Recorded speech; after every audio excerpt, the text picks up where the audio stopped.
before I count you because I want to make sure that we're alive.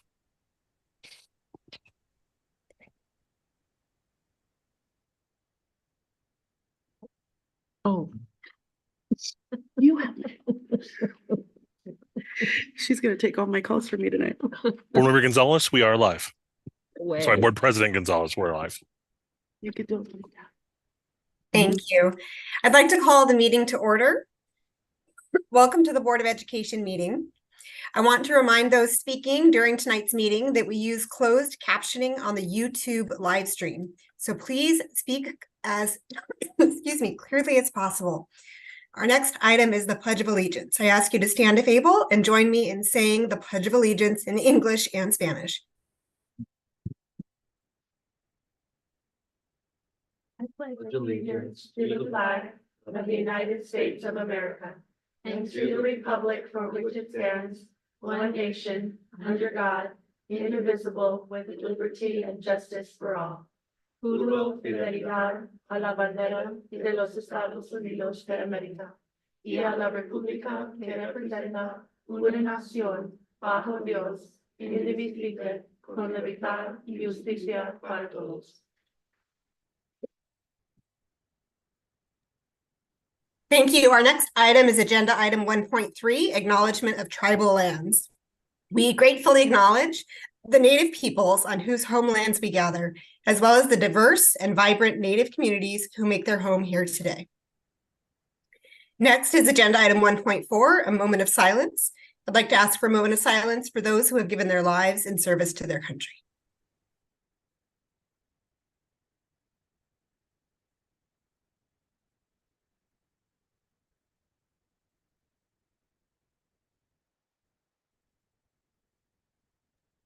Thank you. I'd like to ask for a roll call, please. Ms. King?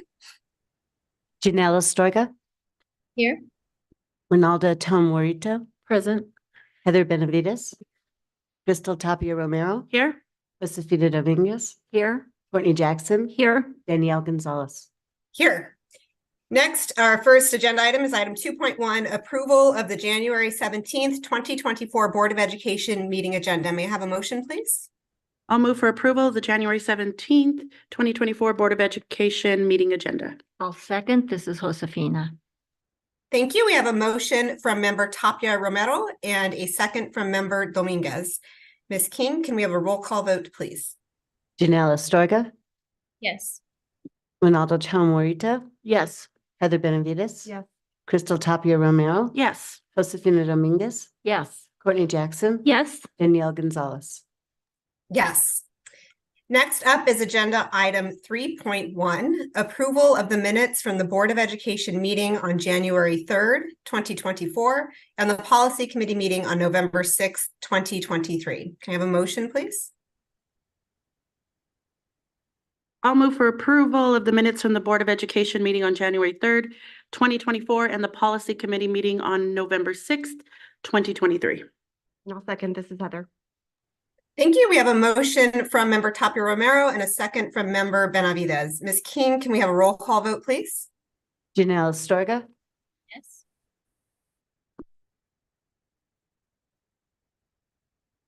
Janelle Astorga. Yes. Thank you. Ronaldo Tomarito. Yes. Heather Benavides. Yeah. Crystal Tapia Romero. Yes. Josefina Dominguez. Yes. Courtney Jackson. Yes. Danielle Gonzalez. Yes. Now, as we're meeting in a hybrid format this evening, I just want to note that APS Board Vice President Ronaldo Tomarito and I will be tag teaming on the facilitation of the meetings, that she is present in the room and can see the dais and the room and will be better able to facilitate that discussion. So she'll moderate an in-person discussion where I can't see. And member Jackson is also available to support Secretary Astorga at anything in person or where she may also be unable to see the room clearly. Our next item is public forum. So Secretary Astorga, will you please share the instructions for public forum? Yes. Welcome to our public forum guests. When you signed up to speak, you were asked to review rules and expectations, which our presiding officer will enforce. The New Mexico Open Meetings Act requires that our agenda specify in advance the items that will be discussed and voted on during the meeting. Therefore, public forum is not a dialogue amongst speakers and the board members, but rather a chance to hear from our community. We will call participants to speak in the order they signed up, whether in person or virtual. Those here with us tonight will be asked to come to the microphone at the back of the room when their name is called. Online guests will stay in a virtual waiting room until it is their turn to speak. We have set aside 45 minutes for public forum. If there are 22 or fewer speakers, they each have 2 minutes to speak. Otherwise, they have 1 minute. Tonight, we have 3 speakers. I believe 2 in person and 1 online or around that. Once your time is up, you will be asked to quickly wrap up. If we don't get to all speakers or you feel unable to convey your message, you may email board@aps.edu. In addition, for those of you here tonight, a representative from the Service Center is there to assist you.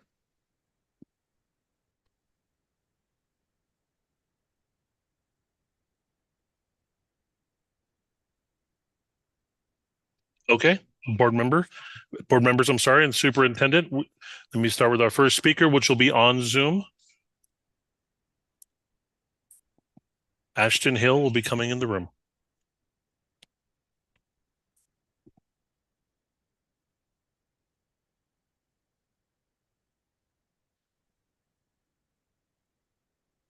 Ashton, are you there?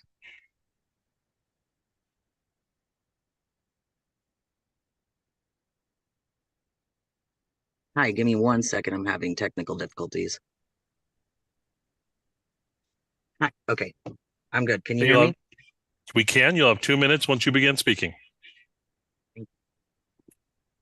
Good evening, members of the board. Since time immemorial, many cultures outside the religious colonization of Britain's imperialism recognized and celebrated many more than just 2 genders. In 300 BCE, Gali priests in ancient Europe prayed to the goddess Cybele in holy temples. Africa, before Britain colonized and converted the continent to Christianity, broadly thought of gender as an energy one emits. Priests communing with gods wholly accepted trans folk without question or fear. Trans men known as sworn virgins in the Balkans have been recorded since the 1400s. Hijras, who exist as India's 3rd gender, are known for their mystical powers and blessings, regularly sought out for weddings and other special occasions to this day. Indigenous cultures in the Americas have 2 spirit folk whose social and ceremonial presence was celebrated by their community for their unique point of view. Cultures outside Western influence today, such as the Bugis tribe of Indonesia, recognize as many as 5 different genders. Clearly, the transgender community has been around in many forms and cultures, performing many different functions in societies across the globe, many fulfilling ceremonial or religious roles, admired for their perspective on the world. How powerful it is to have folks who see the inequality in how society treats the genders. How validating to those being oppressed that we can stand up, point out double standards, low bars, and excuses. That viewpoint is the problem. We shake the very binary foundation that so many have tried to build and uphold. As a trans man who grew up very sheltered, never having the words nor history to articulate my experience, transgender people are here to stay. We are just another variant in the beautiful human experience, and burning our history will never and can never change that fact. Thank you. Thank you. Our next speaker is in person, Dr. Sanella. You have 2 minutes once you begin speaking.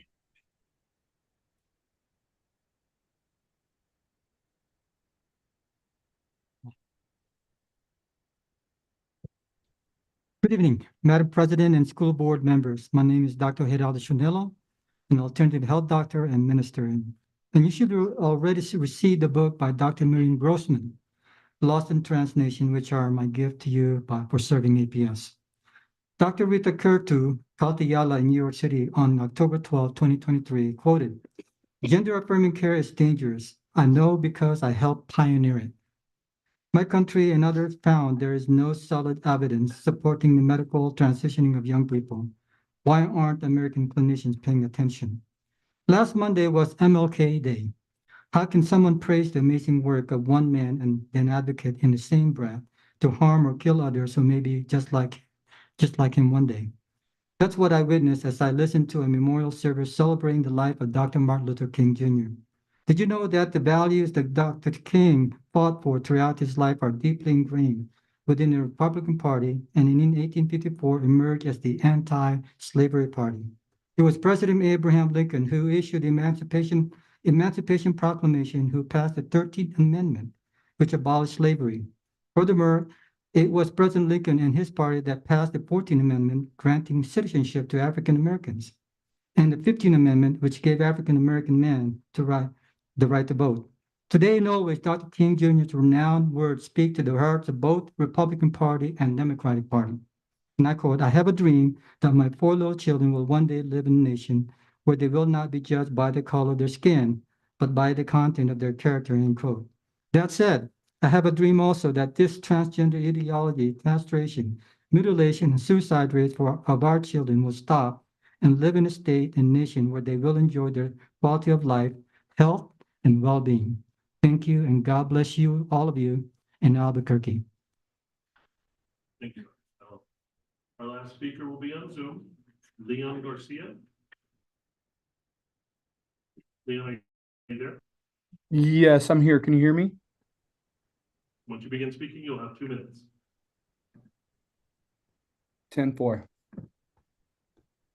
Madam President, school board members, I love humans. We are all so mysteriously and wonderfully made, each with our own unique features, our own height, our own weight, our own hair, our own pair of beautiful array of colored eyes, our own beautiful skin, our own fingerprints, our own blood type that's so unique that it could be different from even our own siblings.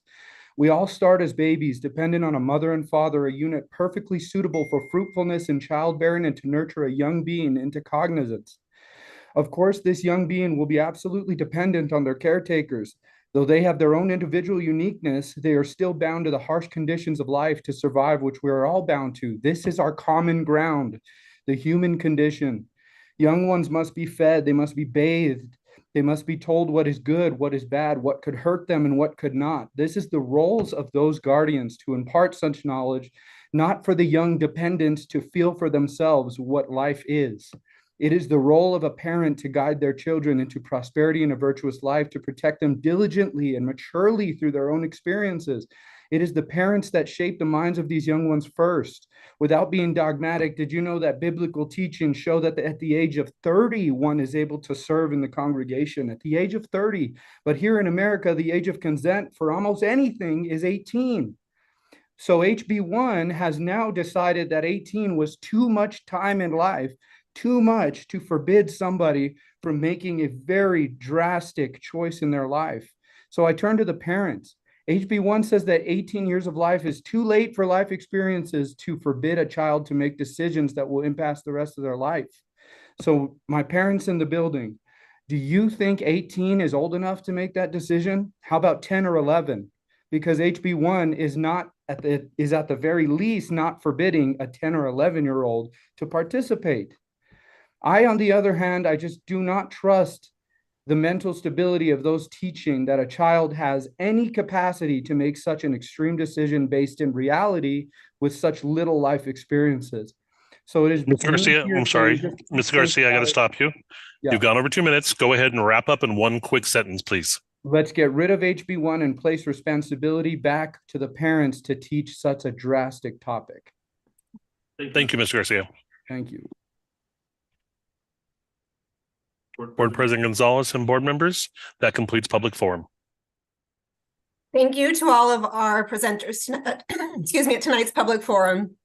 Our next item is agenda item 5.1, discussion on board time use evaluation.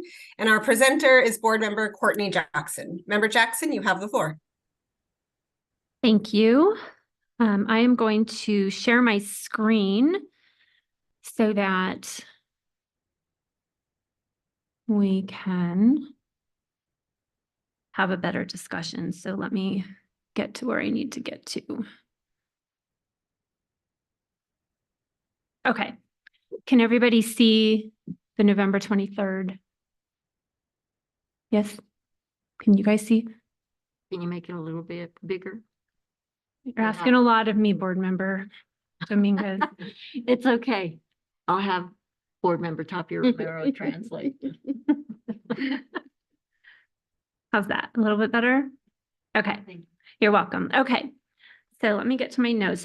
So the reason that I am doing this presentation tonight is because we are going over the time use management for November and December, which closes out the last of the quarterly report.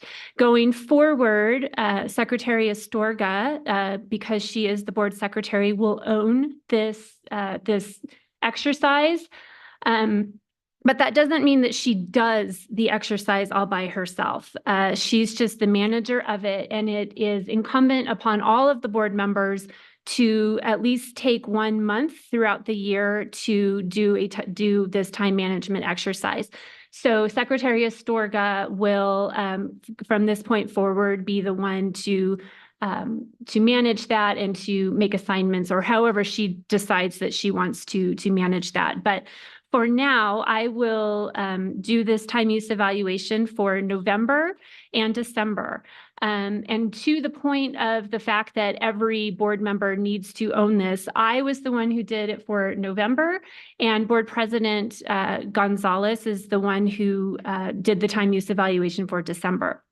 So just a couple things that I really wanted to highlight here. And if one thing that I thought might be helpful for the board members is if you go to page 3 in your packet, where it has the time use evaluation form, which is very similar to what is on the screen, that might help as we go through this discussion. The first thing that I thought was important to highlight was just a reminder of why we're doing this. And the ultimate reminder is that school systems exist only to improve student outcomes. That is why we're here. We're here to improve the student outcomes. This is why we adopted the goals and the guardrails, so that we would definitively state what those student outcomes are and how we were going to get there. The goals and the guardrails are really what we are focusing on, but the how we are going to focus on student outcomes is by aligning both what we're saying is important to us, aligning that with what we are doing. And really what this time use evaluation tracking instrument does, it measures our time. It's a measurement of, are we actually doing what we say is important to us? And when I met with Secretary Astorga to kind of introduce this, what I said was, this is accountability. This is not only accountability to us as board members, to each other about how we are going to spend our time, but it's accountability to our community, that when we say that the goals and the guardrails are important, that we are focusing on student outcomes, we want to prove it to you by how we choose to use our time. So what I want to turn to first is the November tracking. And first thing that I wanted to highlight is along the bottom, you can see all of the events that are being tracked. So we have the engagement events. We had 2 events in November, November 13th and November 16th. So those are being tracked. We had the board meetings both on November 1st and November 15th. We had a policy meeting on November 6th. And we had our special board meeting that focused on charters on November 8th. Now, I hope a question that comes up is, well, why isn't finance and why isn't audit on that spreadsheet? Why is that not being tracked? Great question. The reason that it's not being tracked is because both finance and audit committees are legally mandated. We have to have those meetings. So what that means is that those are not meetings that are created by the board. They are a requirement. So the only meetings that we track are the ones that the board collectively decides we're going to have. This is why it's so important that when we think like how many meetings we want to have in a month, those are created by us. And so we need to be really cognizant of how we're using our time. And are those meetings focused on student outcomes, or are they focused on the will of what the adults in the room want? So that was the first thing that I wanted to point out. If you notice down the side, it says we have, under the framework, we have the vision and goals, values and guardrails, monitoring and accountability, communication and collaboration, and continuous improvement. Now, those are all extremely important and they work within the student outcomes framework. But what I'm about to really discuss is the fact that for the month of November, we had 0% of our time was spent focusing on student outcomes. 0. And some might say, but wait a minute. On November 15th, we had 81 minutes where we were discussing goal number 2. Well, unfortunately, I'm going to scroll down here. All 141 minutes that we spent in the meeting on November 15th, the entirety goes into the other column. The reason being is that those 81 minutes that we spent discussing goal 2 was deemed ineffective by our coach, our Council of Great City Schools coach. So a question that I had for our coach was, but surely there were some good questions that we asked, right? Like the whole thing couldn't have been ineffective. And this is true. Like there were some good questions that were asked, but the point is that here's the first point. When we were asking questions, we were not asking smart questions. So we were not asking questions that were strategy focused, measure focused, ask oriented, results focused, or time bound. Some of those questions were approaching that. And in fact, our coach mentioned that former board member Peggy Mueller-Aragon was actually one of the only ones who was really getting to the strategic questions. Because if you remember, she was really trying to focus in on why there was that gap. There was a gap between the high performers and the English language learners. So she was really trying to ascertain why that gap was there. But the rest of the time was kind of spent on questions that were offering advice, questions that didn't really focus on the data in the report. I will call myself out and say, we started talking about middle school cohorts, middle school academies, and I started talking about the Albuquerque Academy. Well, Albuquerque Academy has nothing to do with us. So I won't belabor the point except to say we as a board need to be very cognizant that when we are asking questions during progress monitoring, we are asking smart questions. Our technical and our tactical questions are questions that need to be asked beforehand. And then our strategic questions are the ones that need to be asked during the board meeting. The other point that I would make is that in order for we don't have to be perfect every time, right? 100% of our questions don't have to be perfect.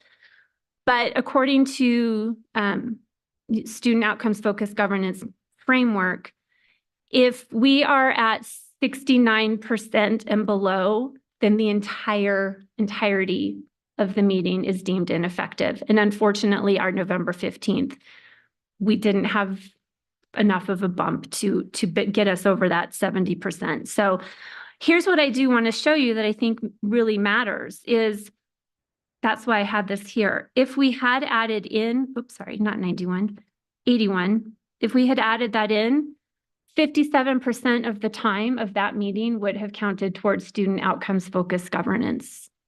And so, wait, do you guys see that? Because now I'm repeat that. Now I'm reconnecting here. Did I get kicked off, Sal? Yep. I see you on there, but I don't see your presentation. All right, I'm going to reshare. I think I just got kicked off. There I am. Yeah, so I will. So if you see on the screen, see where I punched in 81. Had our questions been strategic and smart, then 81 of those minutes out of the total 141 of that meeting would have counted towards student outcomes focused discussions, and 57% of that meeting would have counted, which would have put us over the 50% goal that we have as a board. So, whoops. Unfortunately, it didn't count. So that was the one thing that I wanted to point out. The other question that I have that I think would be really good for us to discuss as a board, and I think, Ashley, you're listening. So as we have this discussion, if you want to pop in, that would be great. Can you guys see the December meeting up there? Yes. Okay. So for December, we have right there. I'm gonna move down here. We see where it says student and family engagement, 111 minutes. If you guys recall, that meeting was when the students came in and were presenting to us about the goals, about the student outcome goals, and how they were interacting, how they were trying to move towards the goals, and all of the wonderful things that they were doing. Do you think that 111 minutes should count as two-way communication opportunity where board members listen for and discuss the vision and values of their students? Or do you think it's possible that it could go into goal setting where we are reviewing, discussing, and/or selecting goals? I'm using the Socratic method on you. Personally, Board Member Jackson, I don't think it goes into the two-way because personally, I don't believe it was a two-way conversation. They were speaking at us, letting us know what they were working on and how they were tying the goals, but it wasn't a conversation that we were having back with them. So, but I see you put it there, and I'm sure you're going to tell us why. But No, I mean, I'll be quite frank. I thought it should go in the two-way communication. okay. President Gonzalez thought it should go in the goal setting. So this is truly like, let's have this discussion because I think it matters as a board how we want to frame that. I don't have a hill to die on. I'm just curious, like, what are your thoughts? Personally, I would believe it should be up with the goal setting under because I think it fits better into the reviewing, discussing, approving or not improving, monitoring reports, only because the conversation wasn't a two-way combo. Like, we didn't get to go back and forth with if we thought the cheese balls were an effective reward, or not, or why they used it. It was just them presenting to us. It was a great presentation because I felt like we were finally getting feedback on how they were doing their best to align to our goals. So that's why I guess I would like to put it under vision and goals, but Okay. we'll see. Yeah. Well, I mean, floor's open. Do you have a thought yet, Board Member Benavides? I have lots of thoughts. You have to give me a. Okay. All right. Board Member Dominguez. I think hearing from, the three schools, I guess, and I'm focused right now mostly on the elementary school report. I guess we could say it was a review but it's a review of one. And I'm not sure that, and we got a review of mid-school, though it did not come from students. And we got good feedback from high schoolers. But,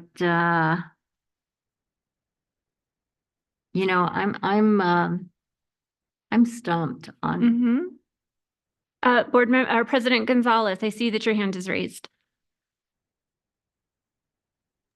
Yes, thank you for pointing out that I did initially put it into row 8 around goal setting.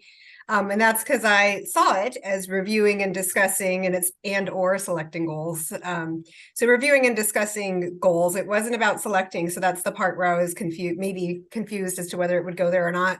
I did want to speak a little bit to Member Tapia Romero's comment on the two-way conversation, because as I watched the video, there was Q&A, and there was a pretty robust back and forth between the participants. And so it did come across as a genuine discussion, a two-way discussion of the goals. So it was definitely reviewing and discussing, but not selecting. So as you can see here, you could tell by the editing, I did put it up in column 8, noting the time, and it was the presentation on goals, but had a bit of a discussion with Member Jackson on this, and really look forward to hearing what other people have to say as well.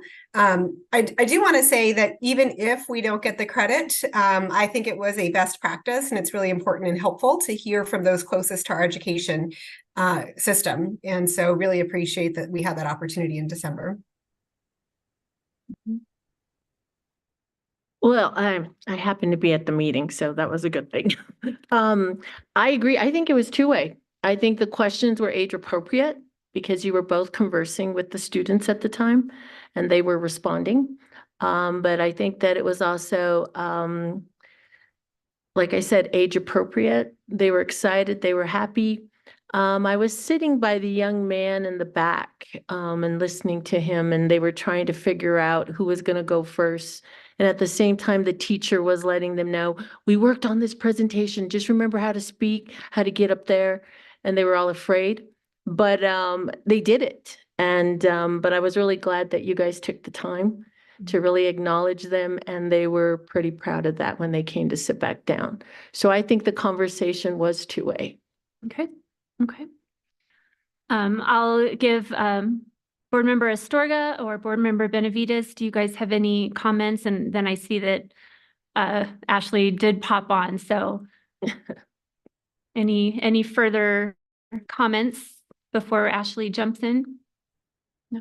Yeah. It sounds like if there was a discussion, then I was not there. So I'm going off of what I'm hearing now. Then it can be classified as a discussion under that measurement, but a review, I don't know. It just depends on what the definition of review is for this. It was not a formal review. Mm-hmm. Were you reviewing it, looking at it in a very cursory way? I guess so, or listening to them? Yeah. I mean, was there any Semantics. strategic, here's my dilemma.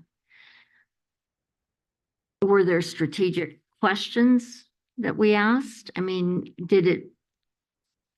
was it who was it serving? Mm-hmm.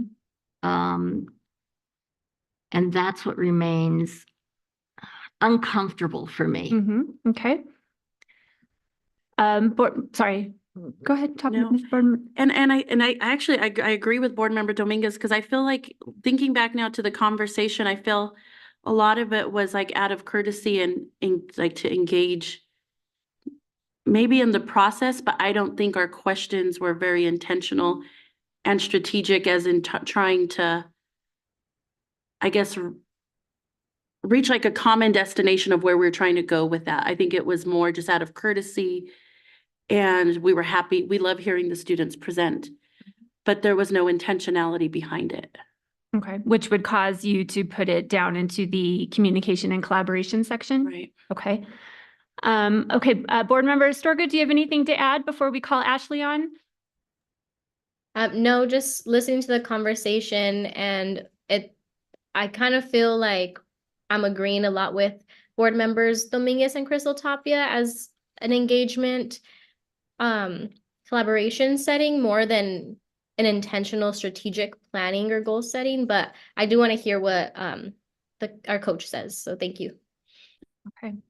And I'll just remind, this was in no way, this was truly like, we were stumped and wanted to have a conversation with the whole board. So Ashley, tell us the right answer. You know, I don't ever make anything that easy. So I want to start by saying I am really enjoying observing this conversation. the dialogue about where this would land, and really the conversation about, the questions that Board Member Tapia Romero has asked about, did we actually have questions that were intentional? Were we being strategic with the way that our questions were asked, which is one that Board Member Dominguez asked. These are really great questions that are going to help this board improve its processes over time. So I just want to lift that up first and acknowledge, this is a really great conversation. So I did not I didn't see this board meeting, or I didn't see this presentation from the students that you're mentioning. So I think one of the questions that I would have, so I will first start by saying I don't think that it would qualify under goal setting, because you weren't in the process of setting goals. You're really only ever going to apply minutes to goal setting when you were actually, as a board, engaging in the goal setting process.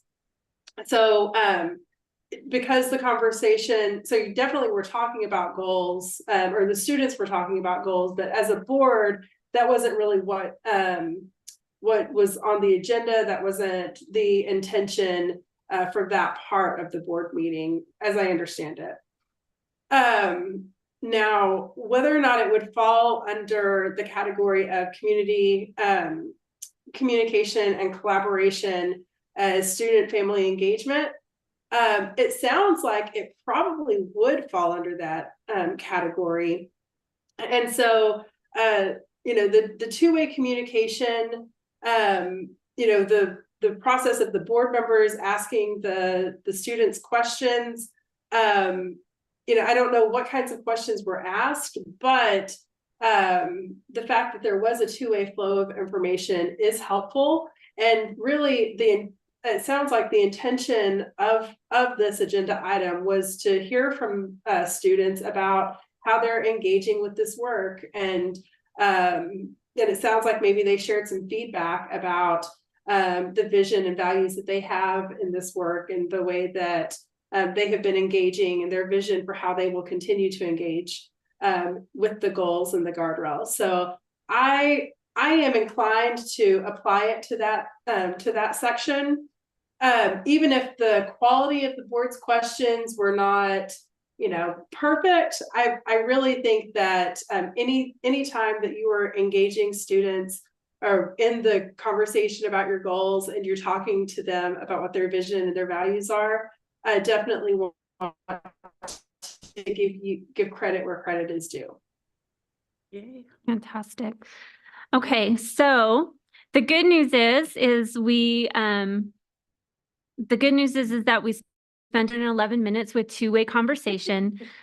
The bad news is we didn't get 50% student outcomes goals, but I think the really good news about all of this is that it really does highlight the work that we are doing, the intentionality that we need to have behind the questions that we ask, the being very deliberate in the meetings that we decide to have, and how we are spending our time. So to not belabor spending time, I will wrap up and say that I'll take that off, but we need to do better on focusing on student outcomes as we're having discussions. And the final thing that I want to point out is the only time that we get student outcomes minutes is if we are discussing goal monitoring, not guardrail monitoring, not superintendent evaluation, not community engagement. The only time we get student outcomes minutes is if we are actively monitoring the goals. And the reason being is that the goals are the only thing that focus on student outcomes. The guardrails are adult behaviors. Community engagement is adult behaviors. So I will leave it at that unless there's anything else, President Gonzalez, that you think I need to touch on, but that is our time evaluation for November and December. Thank you, Member Jackson. I did want to touch briefly on how we use this, and so I'm wondering if you could just sort of connect to our board guardrails that we set, and how we use this tool in terms of tracking if we're meeting those, and just the SOFG self-evaluation process. So, so the self-evaluation process occurs quarterly. That's why I mentioned that November and December were the end of the quarter. We will start again in January. And as it relates to the board guardrails we've set, it's that we have set a guardrail for ourselves that 50% of our time, or we would like to have 50% of our time discussing student outcomes. And so I will just highlight again that this is a tool for us to use, for us to hold ourselves accountable to the guardrails that we have set for ourselves, so that we, again, are very intentional about how we are spending our time. Because here's the main point. What we are doing from the dais, the board work that we are doing, is what happens in the classroom. And if we are using our time intentionally, focusing on student outcomes, I'm sorry, I got my back to you. If we are focusing our time on student outcomes, then the administration is focusing on student outcomes, the teachers, the students. So we have to use this as the tool to make sure that we are doing that as well. Thank you. Question? Can we get these reports? Yes. So I'm sorry. I will share the reports with you so that you guys can see what we've done, and then I'll send them to Secretary Astorga, and then Secretary Astorga will own it, and then she can decide how she's going to send all of this out. Thank you. Thank you. I did want to also note that we do have Ms. Paz available for additional coaching. I know she's shared some coaching documents and has reached out to board members. So if you haven't had a chance yet to chat with her about effective monitoring or other SOFG related questions, you can reach out to her directly. And that would be a good opportunity too for any clarifying questions to be asked of either Member Jackson or Member Astorga about the timekeeping process, but also goal monitoring in general. So we are going to go ahead and move to our next item on the agenda, which is agenda item 5.2, consideration of acceptance of progress monitoring reports for Guardrail 4, interim guardrails 4.1, 4.2, and 4.3, focusing on family and community engagement. Excuse me. Our first step is to confirm that the reports contain all of the required criteria. And typically I'm just sort of walking through the steps in the process first. Is with the president asking, does anyone have evidence that any element of the required criteria, for a high quality report is not present? The recommendation is to review each of the interim reports together. And then if anyone has concerns about missing items in the report, the recommendation is that you raise those concerns prior to the meeting. So as this is our first monitoring session with our new board, we'll allow for concerns or recommendations to be stated here within the meeting.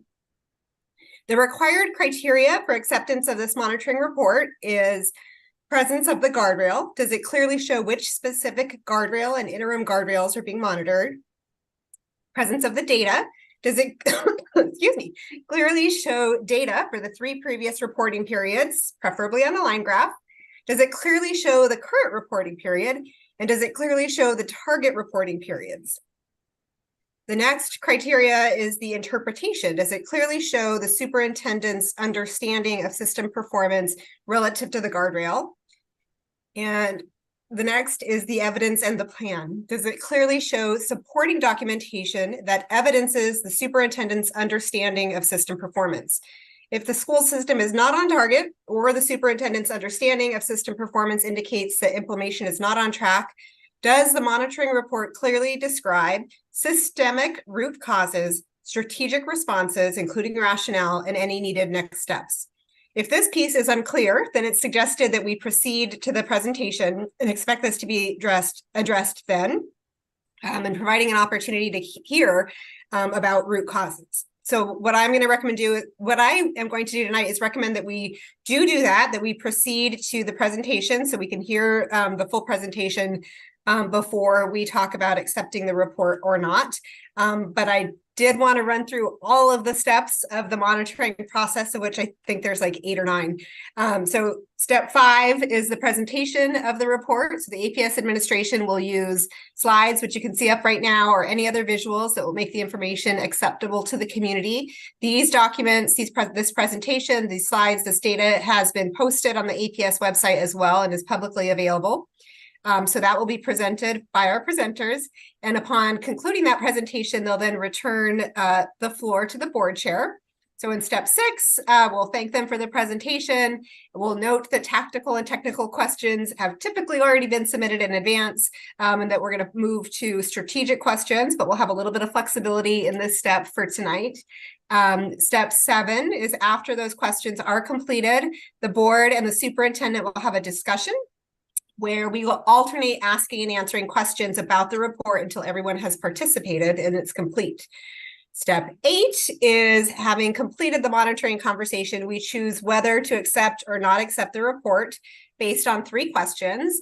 1, does reality match the values expressed by our community? So does this match what we heard our community express when we set these guardrails? Is there growth toward the values? And 3, is there a strategy and plan sufficient to cause growth towards those values or guardrails? And so if there is, then we'll go ahead and accept a motion to accept the monitoring report, confident that the data is accurate and that the superintendent and district are performing. So I'll go through steps 6 through 8 again when we get to that part of this conversation, but we're on step 5, which is the presentation on Guardrail 4. And this is from Superintendent Elder Dr. Antonio Gonzalez, Chief Academic Officer, Dr. Chanel Segura, Chief of Schools, and Dr. Richard Bowman, Chief Information and Strategy Officer. And so I will turn the floor over to our presenters. Madam President, members of the board, thank you for having us here tonight. I was going to open up with saying I was sorry that we didn't bring some kids so that we could lock in your minutes until you said guardrails didn't count. So I also caught your underlying message there about the time spent on this and what it counts for. So I appreciate that. But Adult behavior. adult behavior, exactly. So we are here to talk about interim guardrail 4.1 and 4. In guardrail 4 in perspective total, which is the superintendent will not exclude parent, legal guardian, student, and community voice and engagement in school and district operations. Interim guardrail 4.1, the number of times district leadership meets with an advisory group to provide information and get feedback on the implementation of the strategic plan will increase from twice in school year 23 to 4 times by school year 2026. So this is a funny number, and we really kind of battled around on this.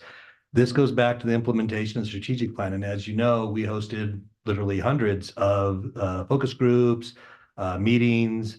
So why is the number 2? Well, we decided that the way this actually reads, it's district leadership. So for example, you guys had a number of meetings that we were attended at. So we might be able to count those. We weren't sure.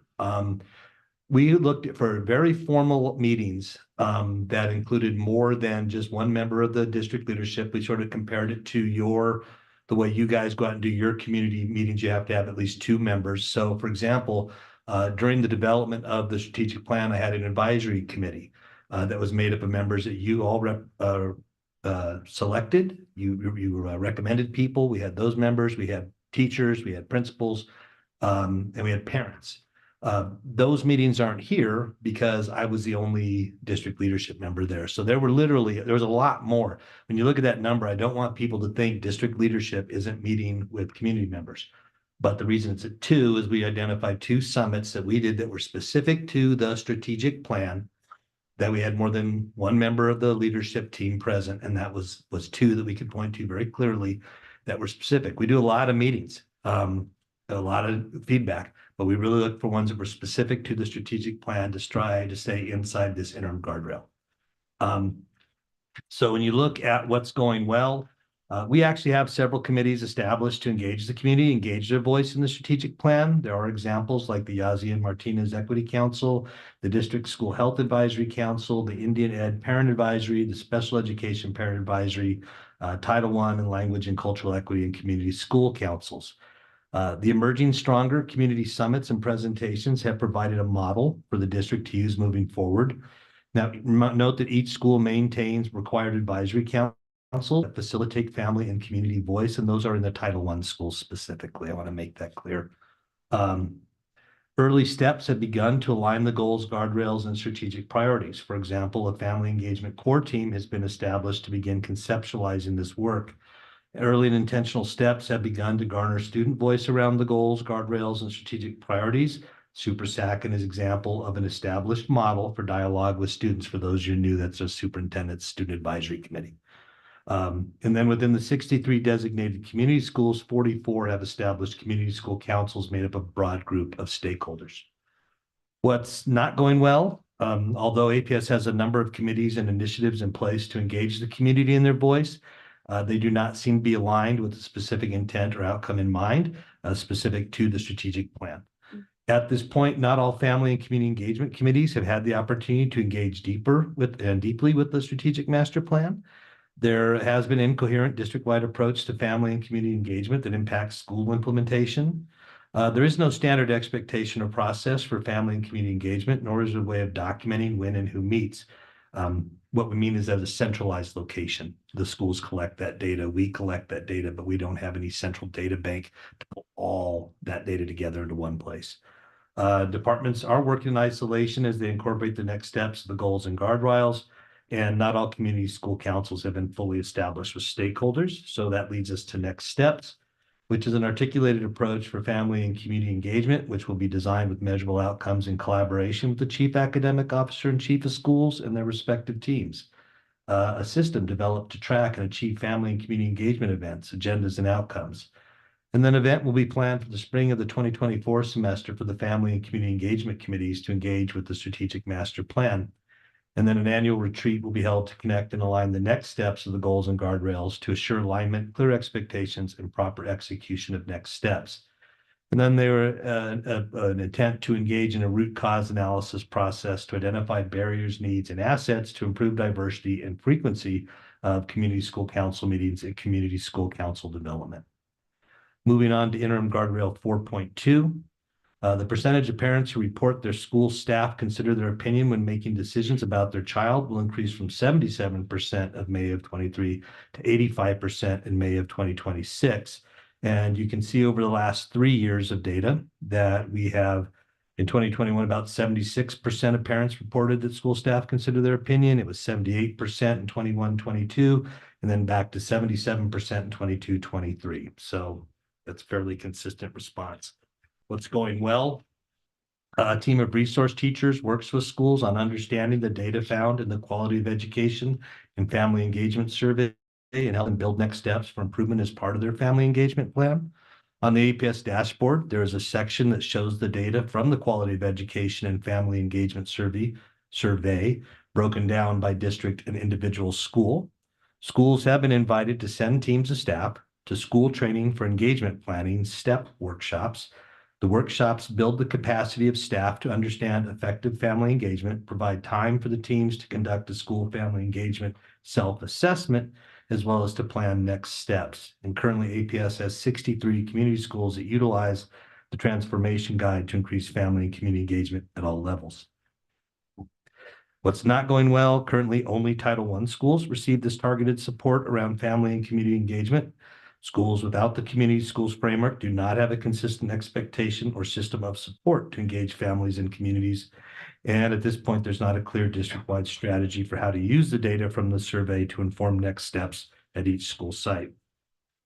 What are we going to do? A district-wide development of guidance for schools on interventions and trainings they can do with their staff in response to the survey results regardless. Using the tools that we have in place, the Quality of Education and Family Engagement Survey, a district-wide strategy for all schools needs to be created for ongoing school site-specific family and community engagement, and continue to promote school participation in school training for engagement planning workshops. Finally, interim guardrail 4.3, the percentage of families participating in the quality of education and family engagement survey will increase from 20% in 2023 to 60% in 2026. Again, you can see the last 3 years, 2021 is about 14%. It bumped up to 24%, 21, 22, and then dipped to 20% in 22, 23. We've consistently sat around 20% over the years. What's going well, APS is currently effectively engaging with some of our families at certain schools. What is not going well, APS is not effectively engaging with all of our families at all of our schools. While some families are completing the surveys, there is not always consistent follow-up with ways to inform families of the results and to inform next steps for increased engagement. And APS has not made clear how community partners can engage with the district and school sites in ways to partner to increase authentic collaboration. What we're going to do, establish a district-wide strategy on how to engage all families in the importance of completing the survey, reporting out to families the results of the survey, and collaborating with families and community on next steps to improve. Develop a clear, simple, and streamlined process to be communicated to internal and external partners in an effort to ensure increased collaboration. So that is the official formal report. At this time, we stand open for questions. Thank you, Superintendent Elder, for the presentation. So I'd like to remind the board and the public that technical and tactical questions have been submitted in advance of the meeting, and responses to those questions are posted with the agenda materials for everyone to see. So tonight's conversation is going to start with asking past focused strategic questions to understand what was learned from the data. And then we'll move to a few forward focused questions to understand how what the district has learned will inform the future. And so I'd like to begin by asking who has tonight's first question, and also turning it over to Vice President Tom Warito to manage this process. And so we're going to go person by person. So when Vice President calls on you, you'll ask one question. You won't ask 1, 2, 3, 4, or 5. And we'll go down the line. And step 7 of this process is that the board and the superintendent have a discussion. So we'll be alternating asking and answering of questions until everyone has participated and the discussion is complete. So Vice President Tom Warito, I'll turn it over to you to facilitate the question and answer portion of the meeting. Okay, is there anyone who has a question who would like to start?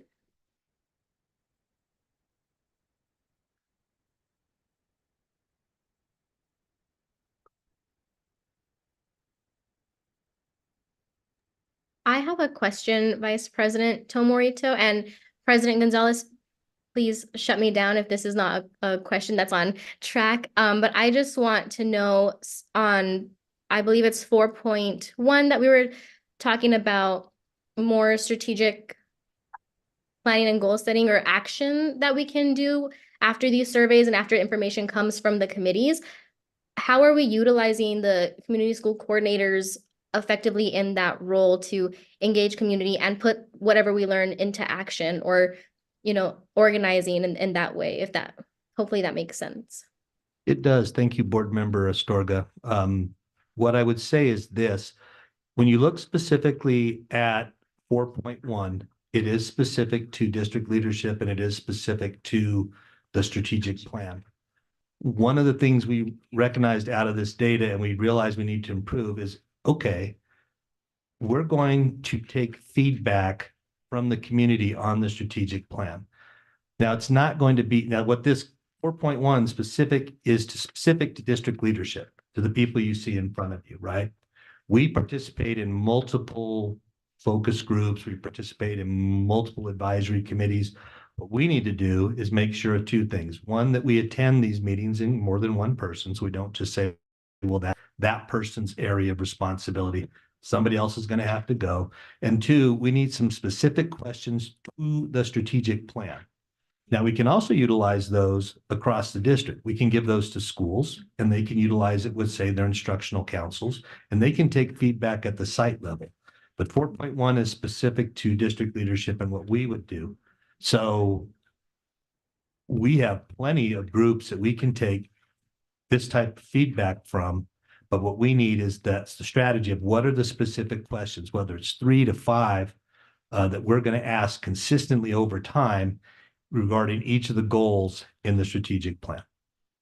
And that could be done so to answer your question, which was about the community schools, even though they don't really apply to 4.1, they can be taking that same data in their schools to help their school get feedback on the strategic plan, and they are the best equipped to do it. One of the things we know is that when the district hosts a meeting, very few people come. They're just not drawn to the district. But at the school level, they can get better feedback and more consistent feedback. There's just a reality that parents are involved with their local school. And I don't care what school you're in, parents want to be involved in their kids' lives.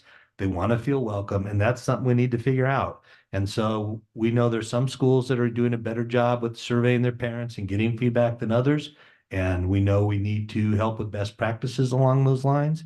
But as far as the community schools, they're in the best shape because those coordinators are really getting connected in the community and have the ability to draw in a wide variety of voices. But they need the questions. Anyone else? Well, that's the question. Courtney? Okay, so again, we're all new at this. So my question is looking at two of the charts, so both chart 4.2 and 4.3 and how those two interact. So what I noticed is that chart 4.3 says that only 20% of our parents are filling out this survey.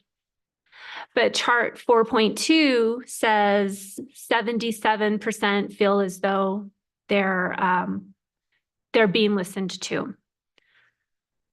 But if only 20% of our families are filling these out, what does that tell us about the percentage of families that maybe are left out of the discussion? Jackson, I would say that what it tells you is that 77% of the 20% feel they're being listened to. Mhm. What does that say about other people? So we've been giving the quality of education survey for a very long time, Mhm. right? The issue with the survey, quite frankly, is that there is no, what you might say, skin in the game for people to respond. It's not incentivized at the schools necessarily. There's no set requirement really to, there's a goal, but there's no punitive measures taken if you don't get 40%, for example. Now, what we saw with the Panorama survey this fall was that we put a lot of attention on it. We really got people engaged and involved, and we really pushed, and we got a little over 50%. So if we're really going to utilize this tool, then there are some things we need to do on our end and that the schools need to do on their end to increase that participation rate. And I don't want to get too much in the weeds on that, but there has to be incentives and there have to be reasons for the schools to make an effort on this particular survey that for a long time, quite frankly, has been a compliance piece. Okay. Dr. Bowman, I think you. Thank you for that question, Board Member Jackson. Just from the data perspective, the respondents, even if it's only 20%, could be representative of the entire parent population. However, 20% is absolutely not where we want it to be. And so you can see how the increase that we're looking for this particular guardrail is to go from 20 to 60%. And that is across all grade levels from elementary, middle, and high school. So we are looking to have more parents complete this survey in the future. And I think that would give us all a lot more confidence that we're not leaving anyone out. So that actually breeds a second question for me, which you probably will not be able to answer today. You might be, I don't know, you're kind of a genius. You mentioned that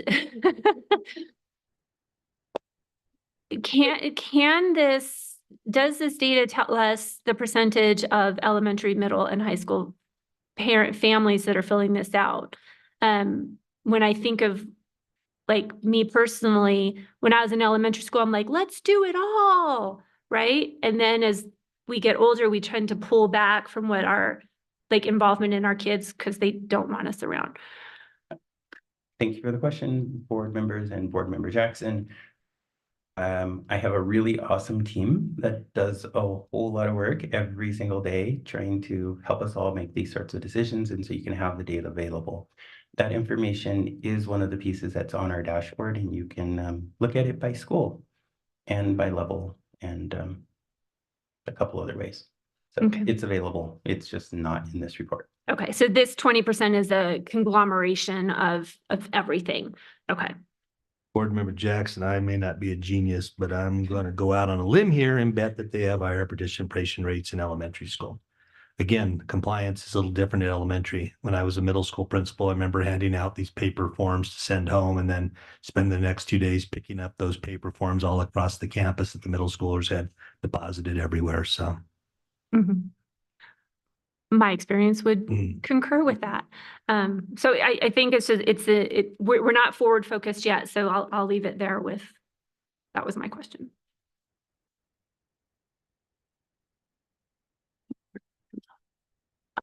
Go ahead, Board Member Gonzalez. Yes, thank you. Before we get to forward-focused questions, I just wanted to note in the Q&A document, there is a question about the equity councils, which asked a tactical question around, I'm looking for it in the Q&A, who is on the equity council? What progress have they made against their equity and action items? And what advisements have they created for the board or for the administration? So I just wanted to acknowledge that these are tactical.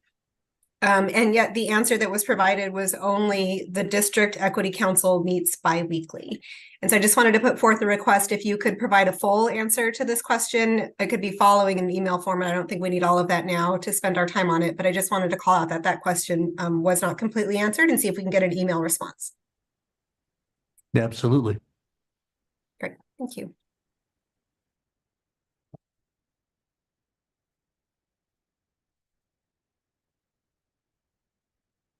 Any other questions? No. Busy? I'm trying to. Make sure it's strategic. Yes.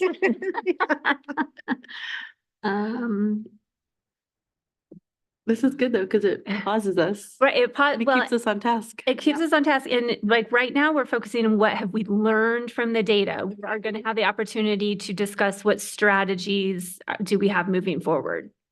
So I guess a point of clarification. Are we saying that we don't know who is being left out in that 20? Who's represented in the 20%? And that's a tactical. I don't, again, have that data directly. None of us, and neither does Dr. Bowman, but I don't think it's any shock that we would say you traditionally people that respond are those families that have the time to be more engaged at the school, who are more connected to the school. So it's going to be higher income families. It's going to be families that have resources. We know that there are some schools that have, their Title I schools or the community schools that are low socioeconomic. They get good results. But it takes that one person being out there really beating the bushes. And, like, for example, one of the examples we have is meeting the parents at pickup and drop off and handing them the survey and having them do it right there while they're waiting for their kid. Now that can happen anywhere, right? Not while they're driving, but while they're sitting in the car waiting for their child or walking up to pick their child up. But I don't have that data directly in front of me, but I think we know who it is. Okay. So we can pinpoint it to schools. So we know who's successful and who is struggling. Yes, Board Member Dominguez, it is an anonymous survey, so we don't know the names of the people who responded. Right. But we do know by school. And I would also say, anyway, we know by school. Okay. I have a question. I know that during the pandemic, did you take the survey through online? Did you, and so if so, are you also doing that presently with the current survey to have it online and to also maybe look at how that survey is also being implemented through phones and through how a parent could easily access that information instead of having to wait and submit a paper form? I'm just posing that to you. Board Member Tom Morito, it is online. They have an electronic option. And so we often, again, schools that bring them in, they say, I don't have a computer. Great, come on in. We'll do it here in the library. We'll do it here in the family, in community room. That happens. You can do it on your phone. I have gotten to a point I can't do it anymore because I can't see it, but that's just an age thing. So, but it can be done on the phone. And we were talking about that today, just trying to make it as easy as possible for families to take the survey. And again, they have to want to.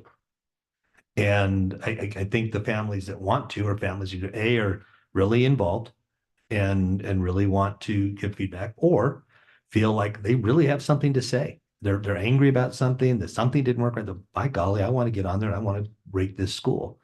So you get it, and then you've got the great mass in the middle who don't really understand the purpose of their survey or feel a reason to do it. They're satisfied with things are fine, things aren't that bad, so they just don't do it because everybody's busy. And there is no skin. Like I said, there's no real incentive. There's no punitive measure, nothing. Kid doesn't bring it back. Well, kid doesn't bring it back. Parent doesn't turn it in. We don't, and we don't know who does it because that's a part of the problem is it's anonymous. We don't know who hasn't done it. So it's not like I can go up and say, hey, you haven't done the survey yet, because I don't know you haven't done the survey yet. Thank you. Anyone else? I just also want to note again that our coach is available for live coaching. So if you want help with a question that you don't want to state your need for help out loud, you could text her. Or you could also just say, I'd like some coaching for this question, and our coach will come on camera. So if you do have some thought, something you're trying to put together and are not quite sure and don't want to get it wrong. Again, this is all about continuous improvement and learning, and it's okay to get it wrong. So if you want to ask for help, you can do that. Otherwise, we can move to the future focused strategy questions. Okay. Anybody else? Any more discussion? President Gonzalez, we can move forward.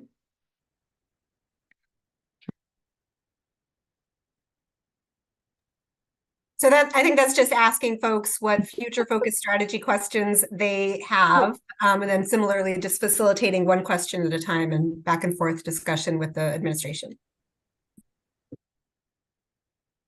So I'm curious, what have you learned? What have your conversations looked like? And in terms of how you're going to proceed with some of what the topics that you've brought up and what is not going well. Okay, there's not a clear district-wide strategy, or this is under 4.2. And so next, I know at this point you're just brainstorming, but I'm curious about what are those brainstorming topics looking like? Board Member Dominguez, yeah, actually, I think we're past brainstorming at this point, but I would just say, I'll let Chief of Schools, Segura, really answer this question, but I would say a few things that we've learned, and this is important to understand. So we recognize that whereas family and community engagement doesn't have an overarching district strategy, there's a reason for that. Because a lot of schools, when we talk about family and community engagement, it looks really different across the district. And what families are asking for in one set of schools in one part of town looks very different than what families are asking for in terms of engagement and what they're looking to be engaged with school. what we recognize is if we're going to focus on the strategic plan specifically, that we have to have some very specific questions regarding the strategic plan that we need to get a wide range of voices to weigh in on. So, Dr. Gonzalez was mentioning that there are some schools that have PTAs. And then there are some schools that, what did you say? They're partners that meet to talk about wraparound services, right? Those are two very different groups of people who are both engaged theoretically in services for families and family engagement. So how do we get a school without a PTA? How do we get those families engaged in this conversation to answer these questions that we're asking across the city? So that's a learning step for us. It's something that we recognize, like, hey, this is actually fairly fixable, because if we continue to say specific to the strategic plan, and we give people the tools and we say, hey, we'd like you to do this. This could help you in your work in your school. And we as district leaders are doing the same thing, kind of like you guys say, you need to set the tone from the board. We need to set the tone at the district level. We're asking those questions to improve our processes too. We get that very specific level of work done. Now I'll let you. Thank you, Superintendent. Thank you, Madam Chair and Board Member Dominguez. I think what we need to think about is every time we sit as a team and with our respective teams to monitor what this looks like in our district, we learn so much. And we learn, again, we're going through what's working well, what's not working well, and juxtaposing that with our next steps. So when we do that, we realize we have gaps. And then we start drilling down a little bit to the root cause of why do we have those gaps, without trying to make assumptions that are common assumptions that, oh, these schools aren't getting a good turnout because, you know, their parents are working and they don't have access. And well, you know, I'm just going to put it out there. Some people think the parents don't care, and that is not true. So we are looking at how to we keep saying it. How do we keep the thing? We're looking at the strategic plan. We're looking at our goals and our strategic priorities. So specifically with Guardrail 4.1, in looking at, you know, how do we meet with our constituents, our families, our students as a whole, inviting, embracing, reminding all of our groups to come together. It's important that we keep the thing. So we, as we look at strategy moving forward, are looking at creating focus groups. And each quarter, as we, as a board and district, are going through these monitoring reports, we then take that to the community and we show them, here's the data. This is what we're doing. This is how we're doing it. And ask them, what do you think is working? What do you think is still not working? And what next steps do you have as far as recommendations? So putting that very strategically into I guess it would be our cadence of accountability. We do that for each quarter, focusing specifically on our goals, guardrails, and our strategic priorities. Because right now it is here and there. Oh yes, we do have these committees. This is a focus group that's meeting, but we're all doing it, like Superintendent Elder said, a lot of the time in isolation, depending on what department you're in. And so we want to bring all of that together so that we can have really rich conversations around this work. Looking at 4.2 and 4.3, as Superintendent Elder stated, this started as a PED survey that we incorporated for all of our schools and incorporated some other components. And so with that, it's been a compliance document, an option. And what this data is telling us is that we are missing 80% of our families. So without incentivizing with things, how do we use the data? And that's something I think we realized in this. What are we doing with the data that we're collecting? Do we know what it's saying? How do we work with our school sites to communicate with their communities about what that means and make it important and do something about it? Not just post it, not just present it, but put strategies in place to address where are those gaps? Are our families feeling this way? then how do we change that? And maybe it is the community school coordinator coming in. Maybe it is the instructional council working to bring in equity as a focus.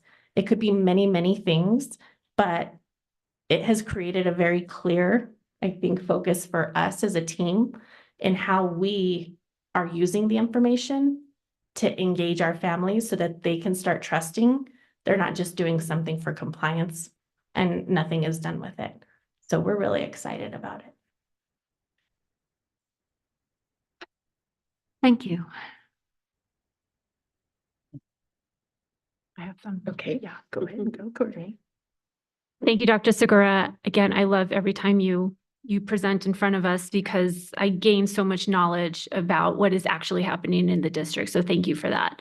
And through the 2 minutes of you just discussing, I came up with 2 more questions. So you mentioned that the quality engagement form is has been a compliance document.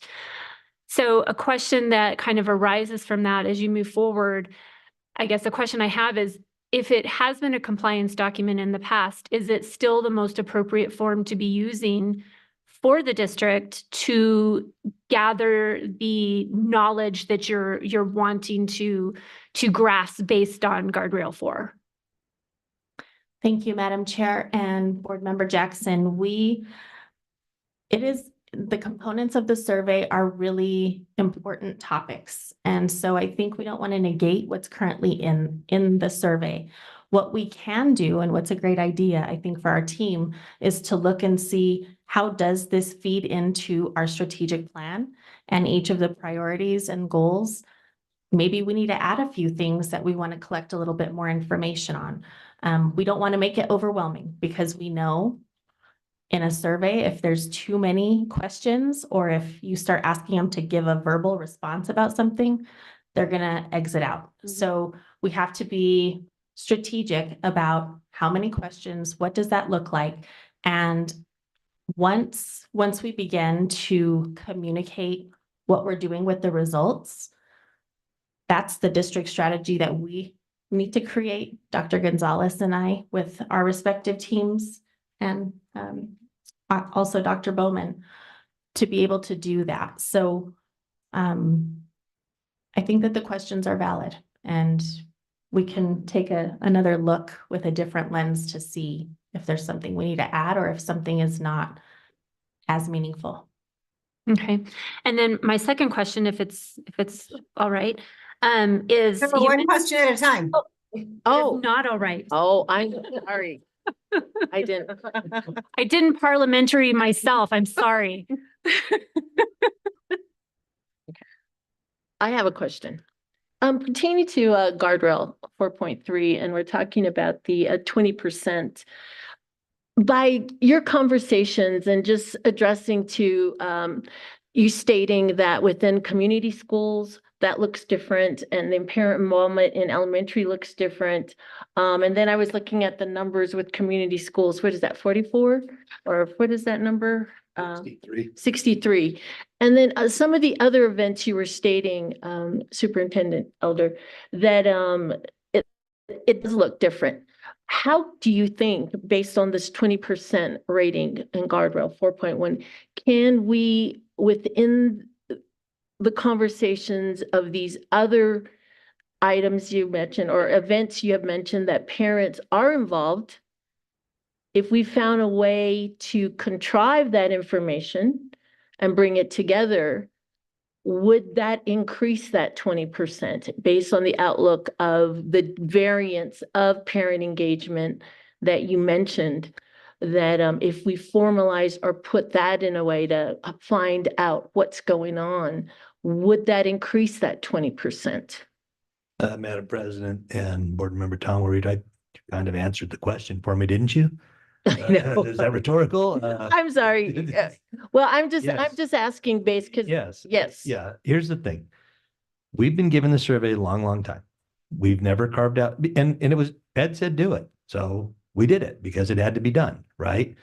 And there have been years, I know that as a principal, I would occasionally take that and say, oh, we need to look at this. And I'd get in front of the staff and I would take, 15 minutes of the the staff meeting to go over the community survey, but I don't know that we did a whole lot with it after that. We don't really currently have a situation where we allow our principals to get together and to compare results and to compare, for example, we don't talk to them about you got 15% and he got 55%. Those conversations haven't occurred. I think just the basic beginning of saying, look, this is something we value now, and we value it because it gives us important data towards moving towards a strategic plan. That'll make a difference. When the principals see a reason and a purpose to the survey, right now it's just do it because somebody said do it. Somewhere out there in the ether said do this survey. Okay. What happens if I don't? Nothing. What happens if I do? Nothing. So just that. But when you start looking at strategies and best practices, we go to those schools that had better results, we're going to find out that they did exactly what you're talking about. They had the 5th grade hosted the literacy night. The parents came. You could meet them with quality of ed surveys right there and say, before you leave, your exit ticket, parents, is you're turning in your survey, right? That's going to run your numbers up. Little things like that make a difference. So they just haven't been incentivized to do it because they don't see a purpose to it. We need to make it purposeful. And I think you tie it to the strategic plan, and that makes it purposeful. Thank you. Anybody else? No. Questions? Nobody? Board Member Gonzalez. Oh, go ahead, Board Member Gonzalez. President Member Gonzalez. That's fine. Thank you. I have what is probably going to be a poorly articulated question, and so I may need to call Ashley in to help me. My question is essentially, what is your theory of change that connects the root cause to the proposed strategies that we're discussing here? And I think what I'm missing here is what is the problem we're trying to solve? So the guardrail is the superintendent will not exclude parent, legal guardian, student, and community voice and engagement in school and district operations. And so why? And I think what we heard in the community engagement sessions with the community was because there is a feeling that there is a barrier between the district, the schools, the administrations, and families, or there is a reluctance to provide information, or there is a reluctance to respond to the feedback that the district gets from families. And so why? And I think if I understand a little bit more about the root cause and the why, then I'll better understand how to ask questions related to your proposed strategies, but also thinking about your proposed strategies. And so my question is essentially, what is the problem we're trying to solve? What's the root cause? What's your theory of change? And what's the timeline for this? I'm hearing on all of these and the sort of what's ahead. You're going to develop an articulated approach. You're going to develop a plan. You're going to bring more people together. But sort of what is the timeline for those things in relation to this overall theory of change? Does that make sense? Or Ashley, maybe you can help me if it doesn't make sense. So I think you've got several questions in there. I did too. I was like one question, Danielle. But I think that your overarching question is like, what is driving the results that we're seeing? And so I think that like getting to the core of that, there have been several items identified as challenges. And so maybe it's that you want to see, or that you'd like to see that what those challenges are really be like a more succinct explanation of what those are. And then maybe what is the superintendent's understanding of the root cause that's driving the results that you're seeing, and what's driving the challenges that you're looking at. So what is driving the results of the challenges, and what is the root cause? So what is the root cause that is driving the results that we're seeing specific to the challenges that you're looking at? So what are the challenges that we're seeing? One, so that having that stated succinctly, and then what is driving what is causing that? What is the driving force that's leading to the challenges that we're looking at? Okay. So I felt like we'd gotten a lot on the challenges, and so I wasn't going to re-ask that, but if you could state succinctly, what are the challenges? And then after that, what is the root cause driving the results specific to those challenges? Thank you, President Gonzalez. I actually liked your first question because I think I understood it a little better. And pardon me, you're sitting behind me in this thing, so it's hard to see your face. And I know turning around doesn't help, but so all right, there's a couple of challenges here. And what I would say is the overall guardrail was specific to include, was to not exclude parents and legal guardians and so on in engagement in both school and district operations. So when you look at the interim guardrails, they're really broken down by district and then by school. All right.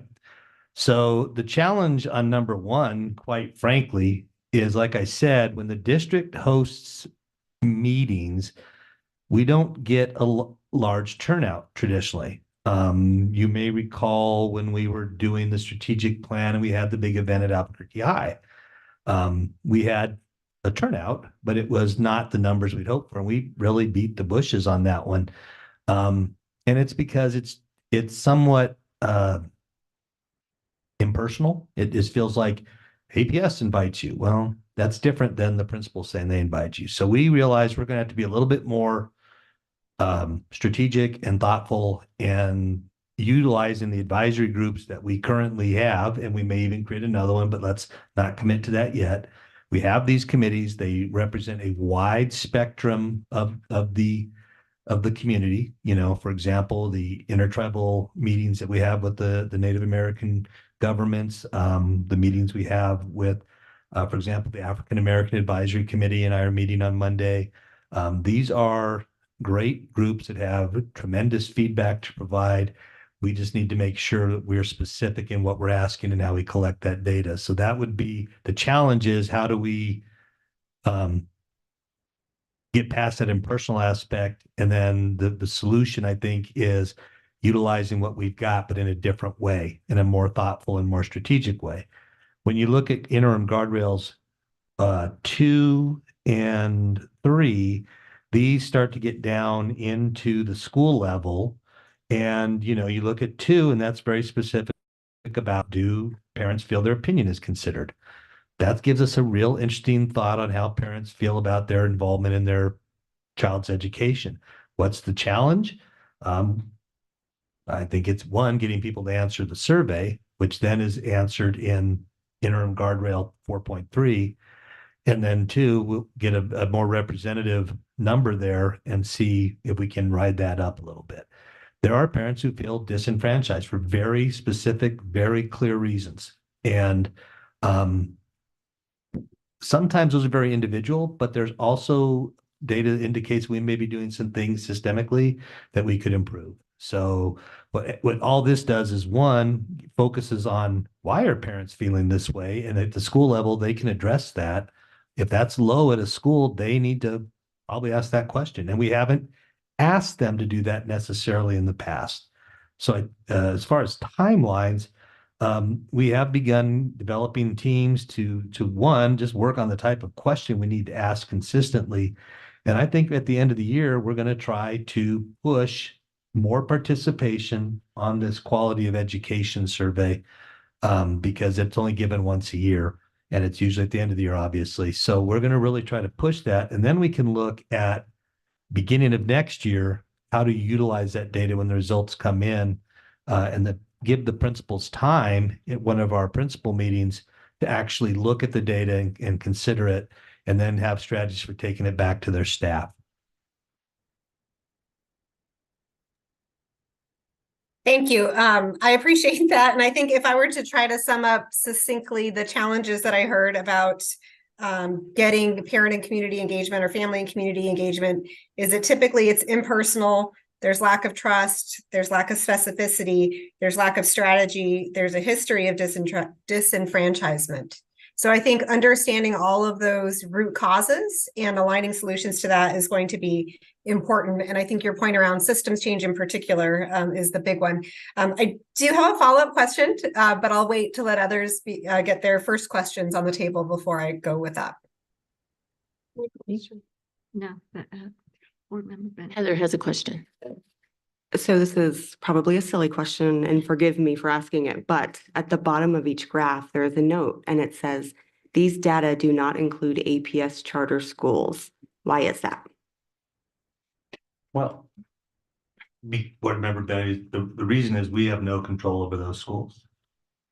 We have no authority. We don't help them with professional development. We don't help them with the curriculum. We don't help them. So they have no, they may wed themselves to our goals and guardrails, because it behooves them in terms of being sponsored by the board. But technically they are independent operators, so we don't have any specific control over what they're doing. Now, there may be a data reason for that, but so these goals and guardrails were for the superintendent here, and this superintendent doesn't control the schools. The charter schools, the charter schools that are APS sponsored charters that we provide services to, we do have their information on our website. Thank you. Your surveys?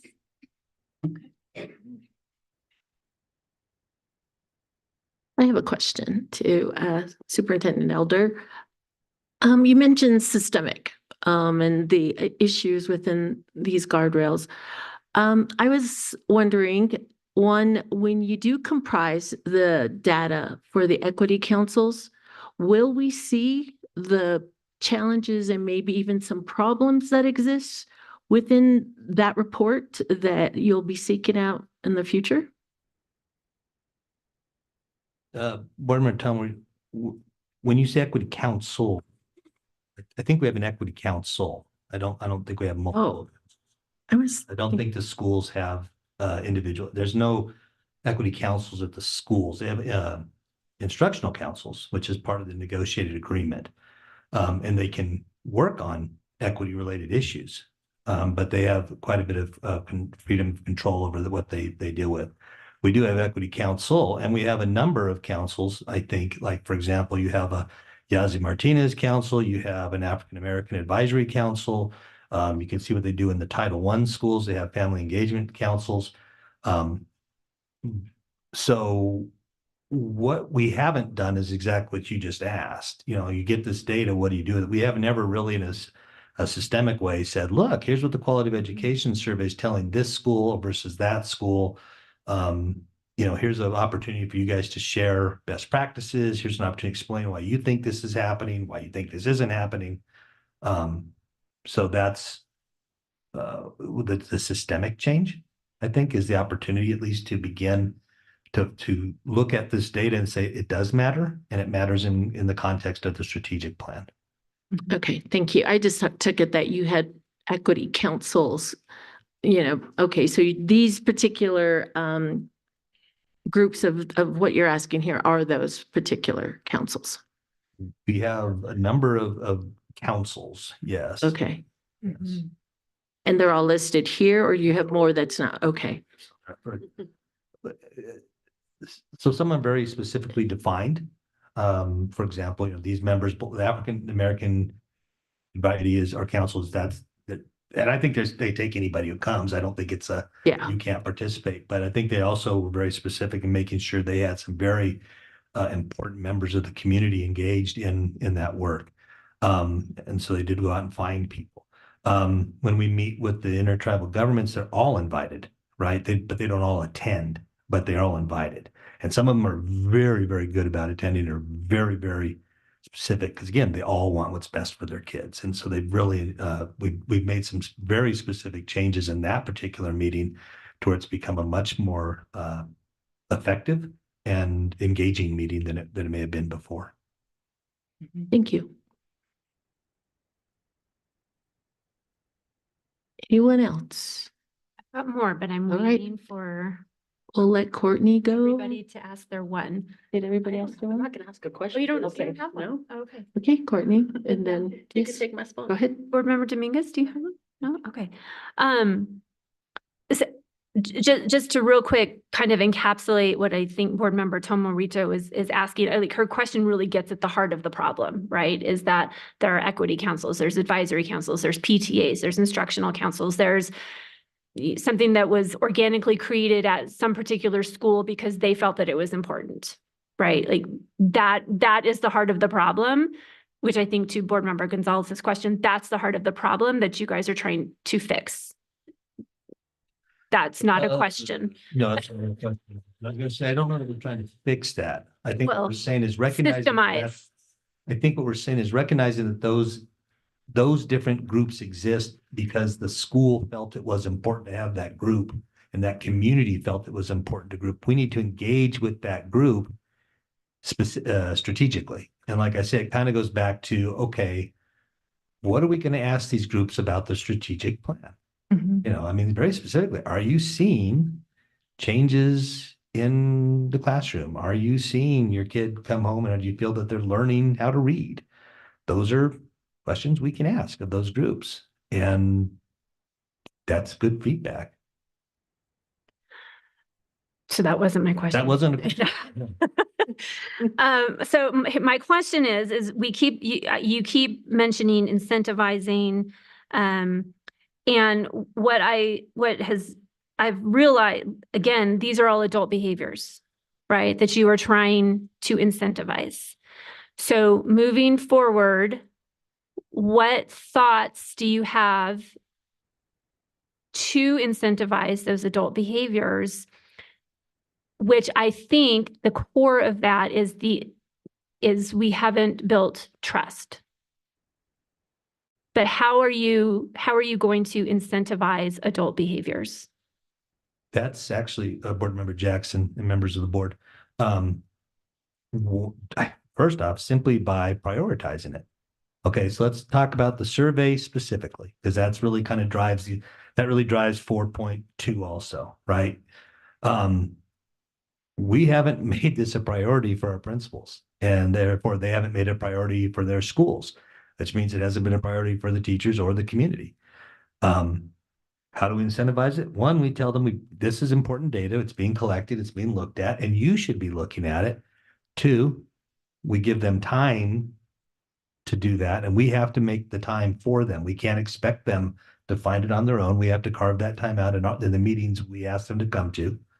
So we prioritize it for them. And then three, we help them with, okay, what am I supposed to do with this? Okay. Even if it's something as simple as identifying the top 2 areas you excelled in and the top 2 areas you failed, or not failed, but were the least favorable. Okay. And putting that in front of your staff and letting them look at root causes and let them understand the challenges. Because so far we just haven't done that. We haven't said to the staff, you know, here's something, look, the parents here don't feel we listen to them. Why is that? Or they don't feel they're getting enough communication in regards to their child's progress. Why is that? And how can we improve that? So that's really the incentivization for the adults is to, it's going to start with the principals, and I don't want to give them one more thing to do, but they're already doing this.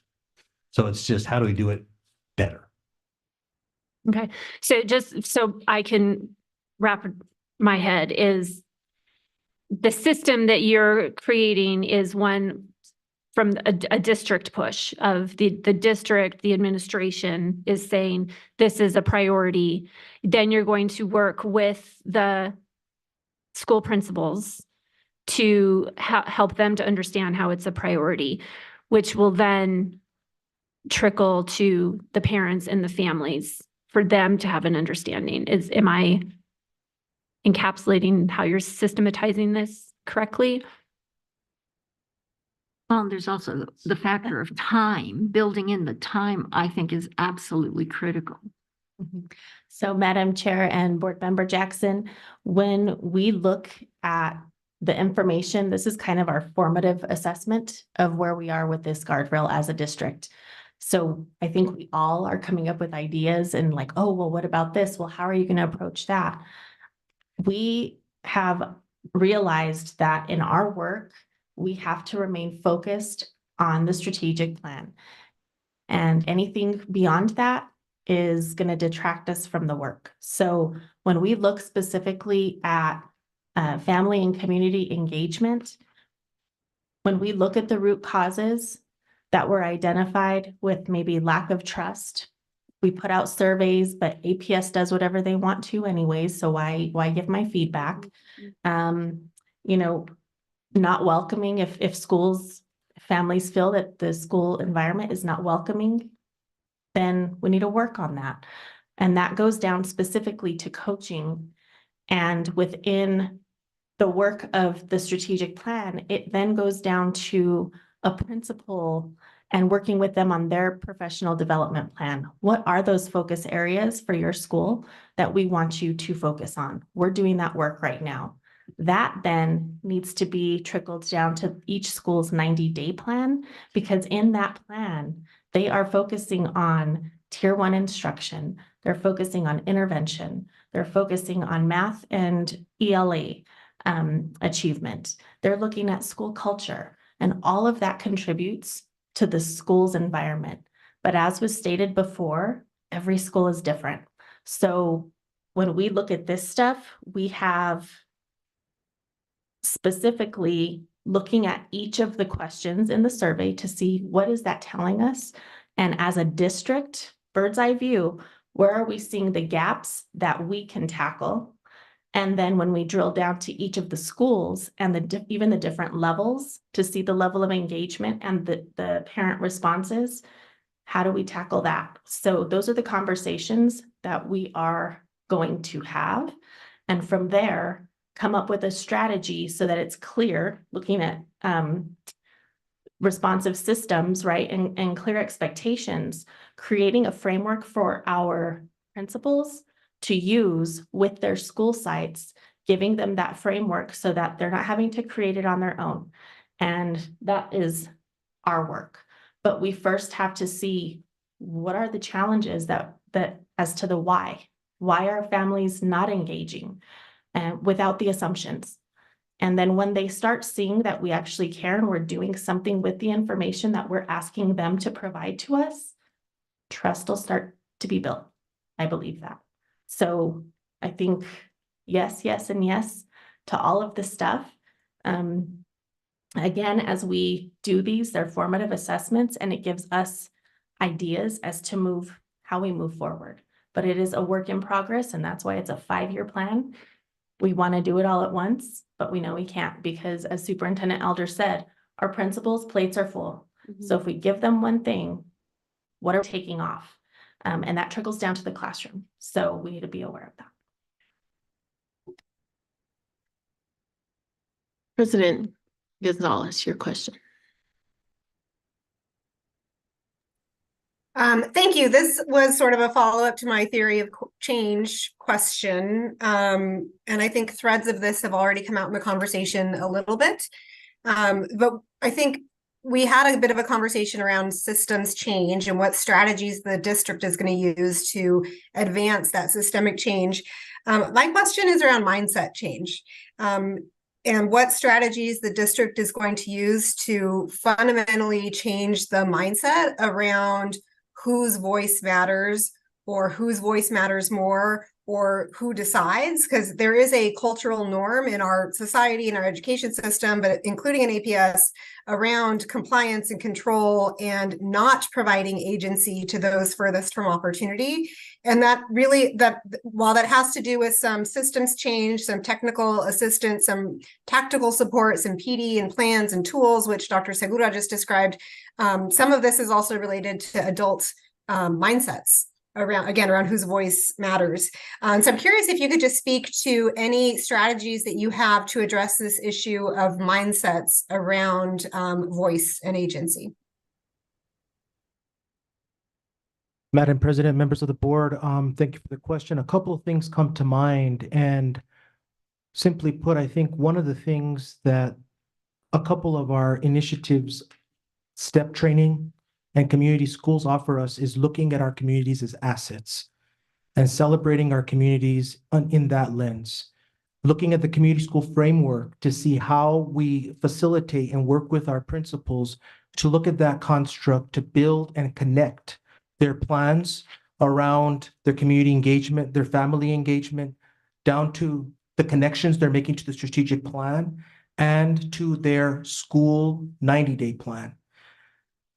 Families, parents trust their schools and they have a connection to their schools. Helping our leaders see that, empower them to lead in that way will enable them to take the feedback that we do eventually get at a higher rate from our quality of education surveys to implement continuous improvement plans based on what it's telling us at a higher level, and celebrating the assets from within our community to build continuous improvement in that way. It takes investment, it takes time, and it's going to take what we've talked about. The common thread is going to be investment of time in our leaders to really conceptually see themselves as change agents in the way that we engage our communities, our distinct and unique communities, in very individualized ways. One other thing I'd like to add to that is that when you look at the survey, we're getting 20% right now, and we're not really asking for anything. So what's going to happen when we ask? Yeah, I think just saying we now value this. And a little bit more in terms of changing mindsets, we haven't really focused on any of the specific questions in that survey, but in this case, we do.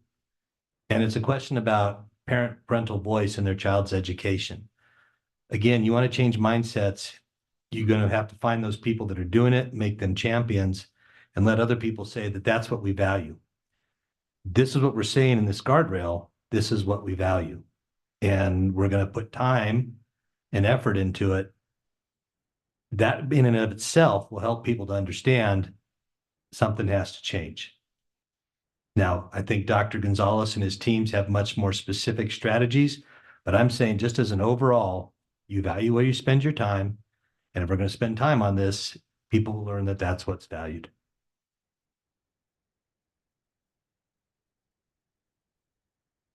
Any more questions, discussions? No more, President Gonzalez. Great, thank you, Vice President Tom Warito. And thank you to Superintendent Elder Dr. Segura, Dr. Bowman, and Dr. Gonzalez for your presentations. I mentioned at the beginning that we're going to go a little bit differently than we should. And I stated at the beginning that typically we should review the required criteria in a report and make sure that we all agree that that required criteria is there. I skipped that part in order to give us an opportunity to really dig into the report, into the presentation a little more, but I'm going to circle back to that, which is what we're typically supposed to do before we even start the conversation.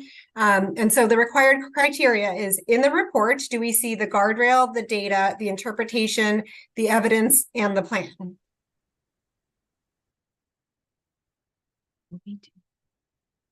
Yes. I believe we do. Is there anyone who feels otherwise? Yeah. Like if it's a good question to ask. No, I'm just trying to get the board president is asking if we feel otherwise, if we feel that everything was met. So there was a question. If the strategy that you are wanting to articulate is not in the documents, then does that mean that we cannot move forward with the approval? I would say, and I don't know if Ashley is still there, that what we're actually just looking at is the data that is in the document that was given to us, because the strategy is ongoing. So what we're just looking at is the materials that were presented to us. Do we have enough information to be able to answer the questions that we need answered right now? So to that, I would say, yes, we do. I think that's right. And I'm seeing nodding across the board. And I think the distinction is if the strategies are not included in the what's next or what we're going to do portion of the plan, is there at least information or strategies for how we will put together this strategy, put together the plan, or gather more information in order to answer those questions? And I think we heard and saw that in the presentation. So given that, we're hearing that we're willing to even have the conversation. And again, this is a little bit out of order because I wanted to just give us an opportunity to dig in. So that's what we would have done first. And then we would have had the presentation, had the questions. And so now we are at step 8. Where we've completed the monitoring conversation. So we must choose whether to accept or not accept the report based on 3 questions. So these questions are, does reality match the values expressed by our community? 2, is there growth towards those? And 3, is there a strategy and plan sufficient to cause growth? So if the answer to all 3 is yes, then we, the board, can accept the monitoring report, confident that the data is accurate and the superintendent is performing. If the answer to only 1 or 2 of these is yes, the board may opt to table the matter and ask the superintendent to complete the information and bring it back at a next meeting within a month. And if the answer is no, we should consider voting to not accept the report. And so the floor is open for, I believe, a motion to accept the report. Is that right, Ashley? Based on that criteria? Okay, yes. So the floor is open for a motion to accept the monitoring report for the guardrail 4. I guess I move to accept the progress monitoring report for guardrail 4. So I will second, but then would like to open it up for discussion. Thank you. So we have a motion from Member Dominguez and a second from Member Jackson, and we'll open it up to discussion. Member Jackson, did you want to kick us off? And then again, Vice President Tomorito, if you could help facilitate any additional discussion. Yes, so I will kick us off because this is where I always get stuck. So Ashley, I'd love to see your beautiful face again. I think that the reality does match. And I think that there is a strategy to cause growth. But where I always get stuck on this question is, does the data show growth? And because this is our first set, it cannot possibly show growth. So how do I resolve that being able to answer 2 out of 3? Grace. That's a great question. So because this is the first time you all have monitored this guardrail, this really is kind of your baseline conversation. So you're not going to actually see growth because this is really the first data point that you have. So it's not, the question isn't necessarily are we seeing growth? It is are we on track with where we want to be? And if we're not on track, has the conversation indicated that there is a plan in place that will sufficiently get us on track? And I think that's really the question. Okay, thank you. So I think that then yes, I am able to answer in the affirmative and leave it open for other discussion if there is any.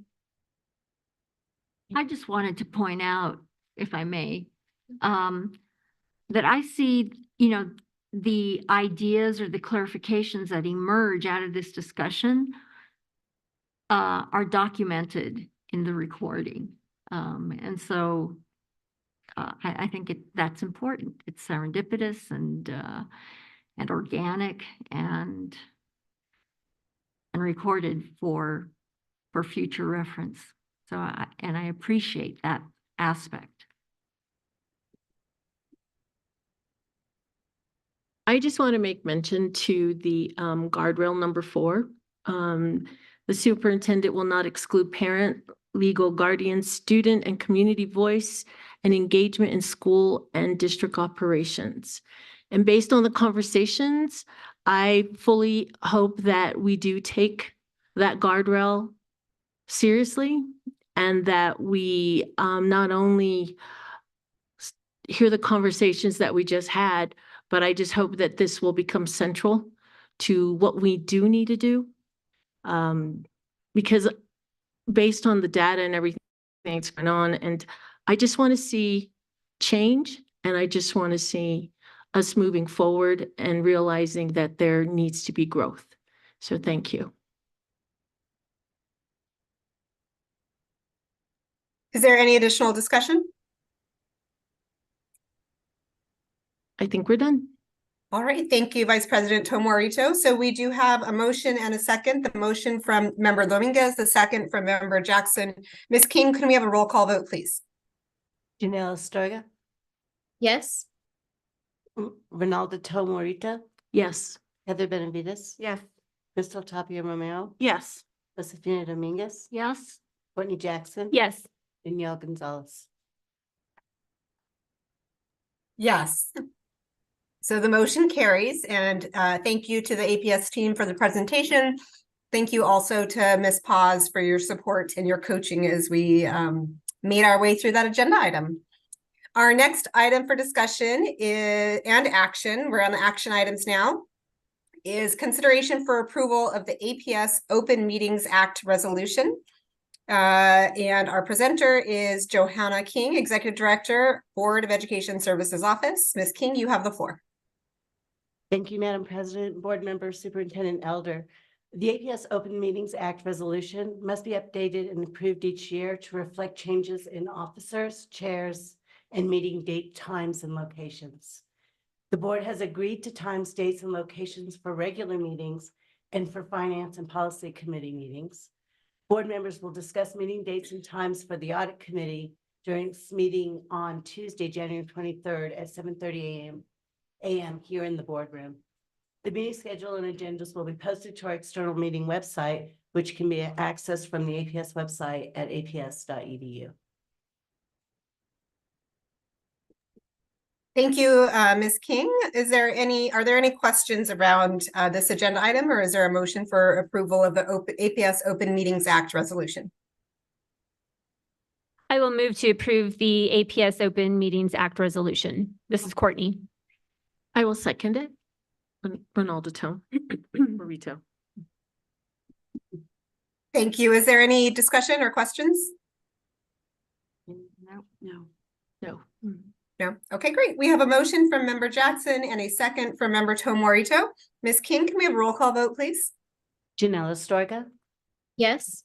Ronaldo Tomorito, Yes. Heather Benavides. Yes. Crystal Tapia Romero, Yes. Josefina Dominguez, Yes. Courtney Jackson, Yes. Danielle Gonzalez. Yes.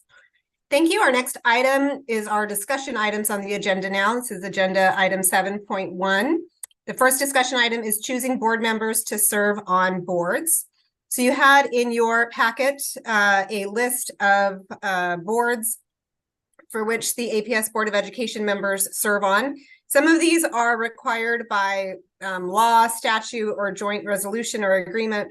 Some of this is written into our policies and our procedural directives, and some of this has just been practice and procedure. Many of these are optional. So I'd like to draw your attention to that document on agenda item 7.1, which lists out the potential boards and groups, task forces that we can serve on. This is a discussion item. So for today, we're just going to have a discussion around which boards folks are interested in serving on. And then the decisions will be made offline and communicated to board members, to public separately. And so if you're looking at the attachment for board members on other boards, we start with boards and committees that include APS board members. The first is the Community Capital Advisory Commission, which requires that one board member serve on the commission, which is comprised of community members. And this has oversight of the district's capital master plan. And so sticking with, actually, let me pause. What would be more helpful, that I run through them all and give a brief description and opportunity for Q&A clarification, or if we go one by one? I would suggest for the new members too, sorry. Sorry, I would suggest go through all of them and then circle back with questions. I agree. Okay. That's what I was thinking as I was going through it. And so this one, I don't know the frequency with which the Community Capital Advisory Commission meets. Can someone respond to that? Quarterly. Quarterly, meets quarterly. Okay. The next one is the APS Education Foundation. So this is one where the board president serves on the board of the foundation. And so this is an ex officio role, which I will serve. So we won't be discussing this one tonight. The next is the Albuquerque Bernalillo County Community Schools Partnership. This one requires that 2 board members and the superintendent serve on the partnership. There is a joint powers agreement in place between the APS Board of Education, the Albuquerque City Council and Mayor, and the Bernalillo County Commission, United Way, Albuquerque Business Education Compact, and others, that essentially dictates that 2 members will serve on this one. This is really an opportunity to talk through that ABC Community Schools partnership and engage around it, provide advice and guidance. And this one meets how often? I think isn't it monthly? Community schools meets monthly. It's Monthly usually- on Zoom mostly? Yeah, they weren't doing Zoom. They've got a new executive director, so I don't know if that'll stay that way or not, but it met monthly on Zoom from about 8:45 on a Thursday morning till about 9:45. They tended to do 2 face-to-face meetings a year, same time frame.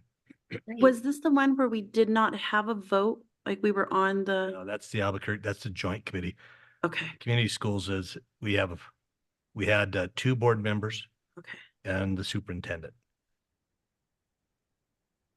Great, thank you. Thank you for that, Superintendent Elder. And is there any other information that would be helpful for board members as they're considering the ABC Community Schools Partnership? Yeah, I think that it's important we have a voice there. It was Barbara and Peggy the last couple of years, and then Yolanda joined as a member of Workforce Solutions. But this is the group that advocates for the continuation of the schools. You know, it's funded by Bernalillo County, us, and the city of Albuquerque. And we have developed, quite frankly, a national presence and certainly a state presence. And I think that there's a lot of push for community schools, and there's also a lot of pushback because they say, well, what does a community school do in terms of improving the test scores, for example? And again, you can make there's a very interesting discussion around that. If you can't stabilize kids, you can't, improve test scores, So I think having voice there is important. It is going through a transition. They have a new executive director. Danette has taken a new role. And of course, there's quite a few members of that board are going to be new this year.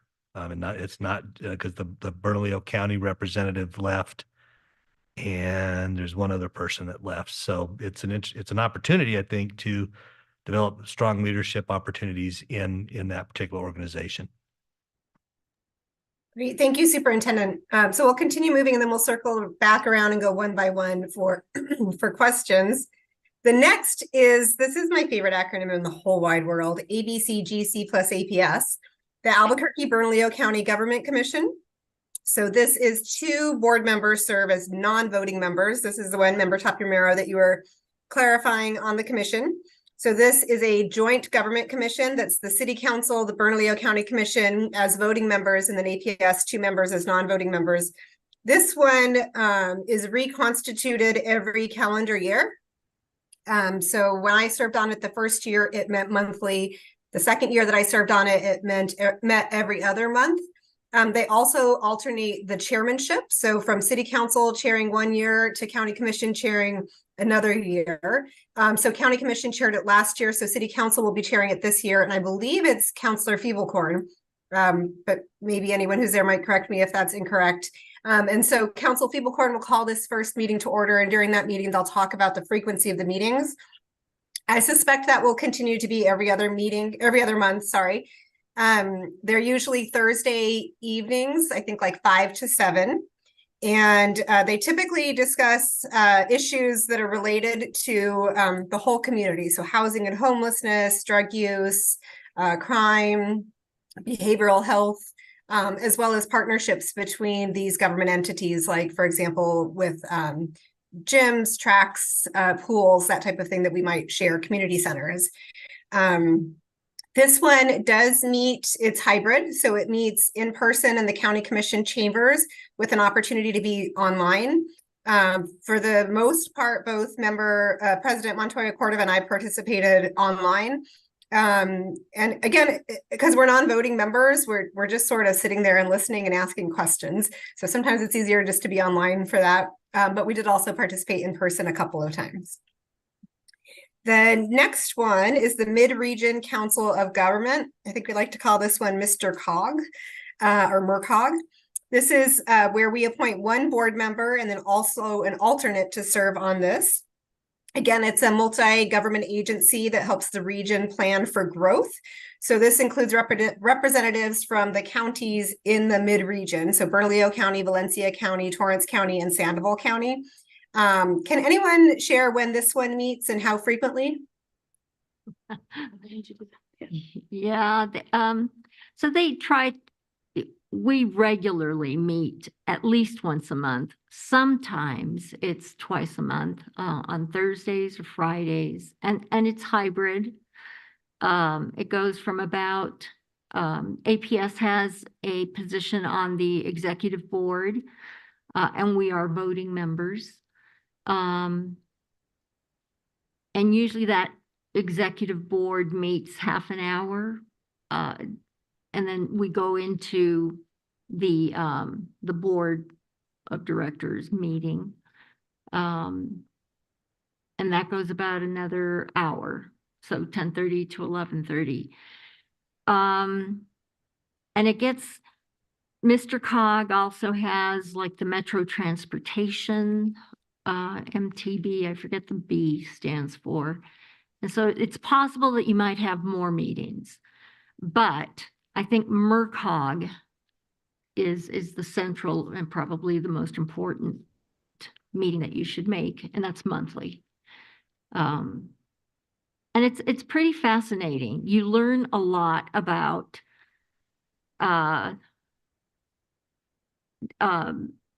rail systems, transportation systems. We have APS is benefiting from that through the, I think it's Zero Vision program, Vision Zero program. They're in our schools teaching kids how to be street safe. And so, you know, the benefit is that Barbara was the voting member, Barbara Peterson, former board member. And so it was good to have me as an alternate there because I was able to watch and get a feel for how the meetings go when it's appropriate for APS to weigh in on matters of transportation, for example. They forget sometimes that we have the largest transportation system in the state. And Thank so you, Member Dominguez. So we'll come back to details in any Q&A on this one. The next is DSHAC, or District School Health Advisory Council. This one requires at least one board member to participate on it. And it's essentially to discuss school health. It's a diverse council that includes educators, staff, district staff, school staff, students, teachers, parents, as well as a board member. And you can see there listed the topics that are discussed. This one is virtually every other month during the school year. I do want to note that it is in our policy that requires that one board member serve on the council, and so we will appoint a member. But I think according to SOFG guidance, this isn't one that makes sense for us to serve. So as we work on revising policy, we may decide to change that and not have a board member serve. But for the time being, this one is related to school health. It's Zoom and it's every other month. The next is the Council of Great City Schools. So this is a national organization of which we are a member. It's the organization that represents all of the school districts, the 70 districts that have the, 40,000 kids or more. I can't remember, but it's the large urban districts. We are all members of this. We all have an opportunity to attend the conferences, events, trainings, etc. Typically when there is a conference, because we don't have large budget, we'll have a conversation and we'll decide who of the 7 will attend those. There is also the opportunity, though, for the board president or a designee and the superintendent to serve on the board of the board of directors for the Council of Great City Schools. So that person would attend bi-weekly Zoom meetings. Superintendent, I think those are Friday mornings. Do you know? For the board meetings for the council? No, the bi-weekly Zoom meetings. Oh, the superintendent meetings? The council, it says Council of Great City Schools. Are the board meetings what's mentioned here, the bi-weekly Zoom meetings, or are those just other bi-weekly Zoom meetings with Council of Great City Schools? I think that, so I will tell you that all of us at the administration level, like I have a superintendent call I can get on every other week on Thursdays. I think that there's opportunities for board members as well. I don't know how often that is, but bi-weekly is consistent with other administrative people. Okay. Yeah, my understanding is that there's a board one that's bi-weekly on Fridays as well as an administrative one. But you should know then that if you're interested in this one, it is bi-weekly on Zoom. And then there's also the in-person meetings. And it's not mandatory that you attend those meetings. It's just a benefit, I think, that the council offers for people to grow and learn from each other. Yes. And then there are the board of director meetings of the council, which is held at their annual conference in October. So that could also be attended by a designee. And then we have meetings and events that board members may want to attend. And so these are all on a rotating basis. And so we're not going to spend much time on this. Board services staff sends out emails in the board at a glance, indicating when these meetings are coming up and seeking volunteers to serve. So there's the Indian Policies and Procedures monthly meeting. So this one, board members, again, are invited to participate on a rotating basis. The IPP consists of tribal education leaders for the 12 communities, as well as educational staff. So this is monthly, and we'll alternate through board members to participate in that one. We have the Equity Advisory Council. Again, board members are invited to participate on a rotating basis. The Superintendent's Student Advisory Council, or the Super SAC. Board members are also invited to participate on a rotating basis. And again, board services will coordinate that. I think important to note that these are learning opportunities to hear, learn, discuss, ask questions, but we're typically there in more of a observation role than active participants who don't take over the meeting. Economic Forum, I think, as all folks know, is an organization here in Albuquerque that meets typically monthly and has speakers. We're invited to participate in those. Invitations go out on a monthly basis. There is a fee, and if you do decide to attend, that fee will come from each board member's professional development funds. The Greater Albuquerque Chamber of Commerce, again, this is an ex officio role where the board president is invited to attend those meetings and the superintendent is an honorary board member. And then we have some school board governance and professional development. So there's a couple of things noted here. And again, there's a whole host of PD opportunities for board members. So we do have our individual professional development funds that you would use on these things should you want to. So the National Association of Latino Elected and Appointed Officials, NALEO, is something that board members have the option of joining. There is a fee if you want to become a member, and there's a process for that as well, but that gives you access to additional meetings, conferences, trainings, webinars, and other events. New Mexico School Boards Association, all members are automatically members, and as I think you've already seen, we are invited to the trainings, the institutes, the webinars, the conferences, and we basically work with board services to attend those. It's important to note that we are required by New Mexico law to earn at least 5 hours of training per year of PD that is offered through NMSBA. So those training hours are tracked by board services and reported back to NMSBA every year, but you are required to have a minimum of 5 hours. And you earn those credits by attending NMSA events. There's also opportunity for us to earn those PD hours through like waiver or appeal, but you basically submit a request to NMSBA, sort of justifying why the training you want to do is beneficial to your role and how it's different from what NMSBA is currently offering.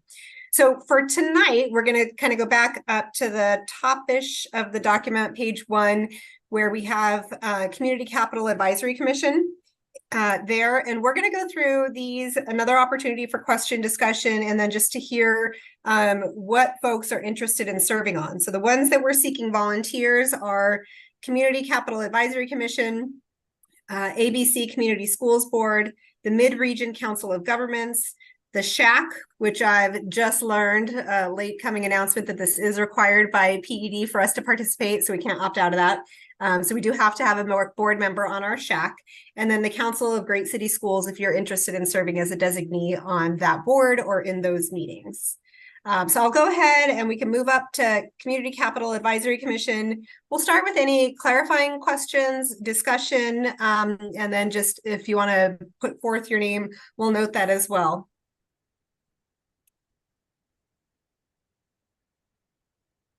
I'd like to continue if no one else wants to do that. Yeah, I don't have any clarifying, but I'll put my name in for that one as well.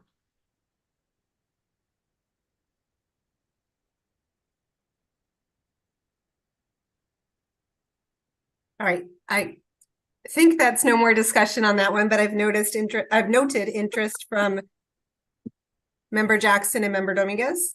Yeah, I'm sorry, Ronaldo here. Did you want, you're interested? No. Okay. I was just the discussion. I was sitting here going, oh, discussion. Okay. Yeah. I Sorry. know it's clunky. So we'll move to ABC Community Schools. Vice President Tomorito, if you could just let me know or facilitate if there's discussion, questions, etc. But then we'll also take volunteers. I don't have any, I have interest, but no discussion on that particular one. I'm interested as well. Me too. This is Janelle. So Danielle, just so it's Heather, Crystal, Janelle so far. She was, they were talking.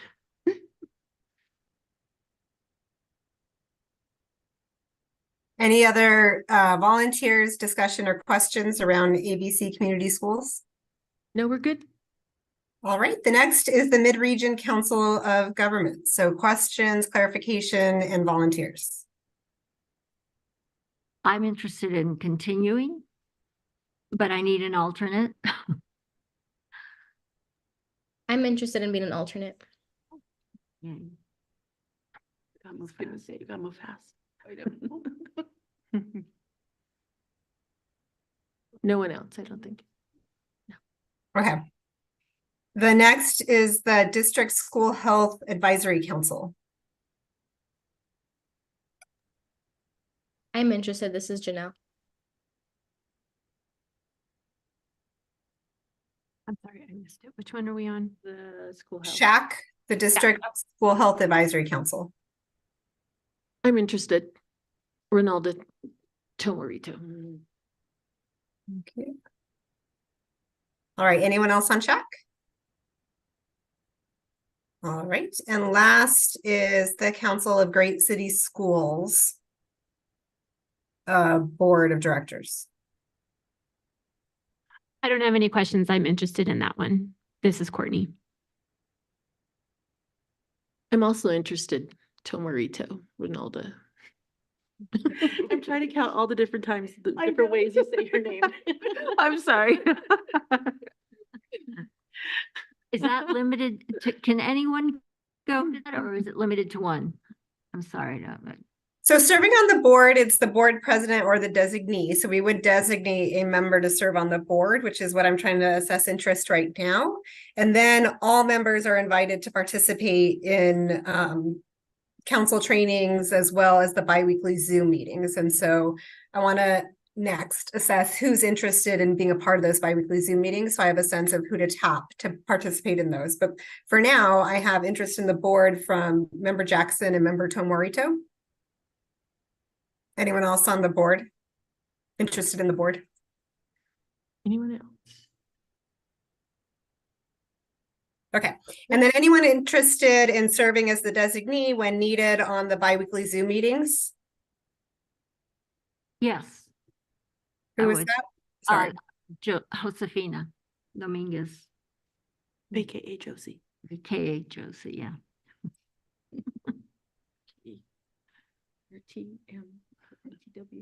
There you go. That's not. Madam President, I think you've skipped ABCGC plus APS. Oh, I did. Okay. But for the biweekly interest, I have just member Dominguez. Is that correct? Yes. Okay. And then to, I'd be happy to do that as well. So just. okay, thank you. Are we ready to move to ABCGC plus APS? Yes. Okay. Thank you, Ms. King, for that reminder. So for this one, are there any clarifying questions, discussion, or volunteers? This is Heather. I'm interested in this one. Tomorito's interested? I'm trying to keep you on your toes there. This Jackson is interested.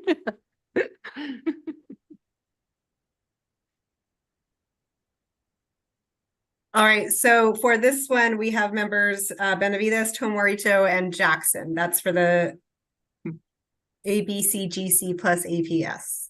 Yes. Okay. Ms. King, thank you for keeping me on task. Are there any others that I missed that need formal assignments? I believe you got them. Okay. And then are there any questions about any of the other ones that are on here before we move on from this agenda item? I have a question. In regards to the NMSBA meetings, can we get an update, like, I guess, semi-annually if we've met our required hours, or if we, just to make sure we don't miss that requirement for the annual? I know it's only 5, but please. And then do we know what our budget is for each board member? I don't remember. Danielle saying yes. We do. And so I think maybe following this, once we assign people to these committees, we'll send an email out to the board with the committee assignments, and then we could also provide that reminder on the budget. Does that work? Perfect. Thank you. Thank you. Are there any other questions or discussion? We're good.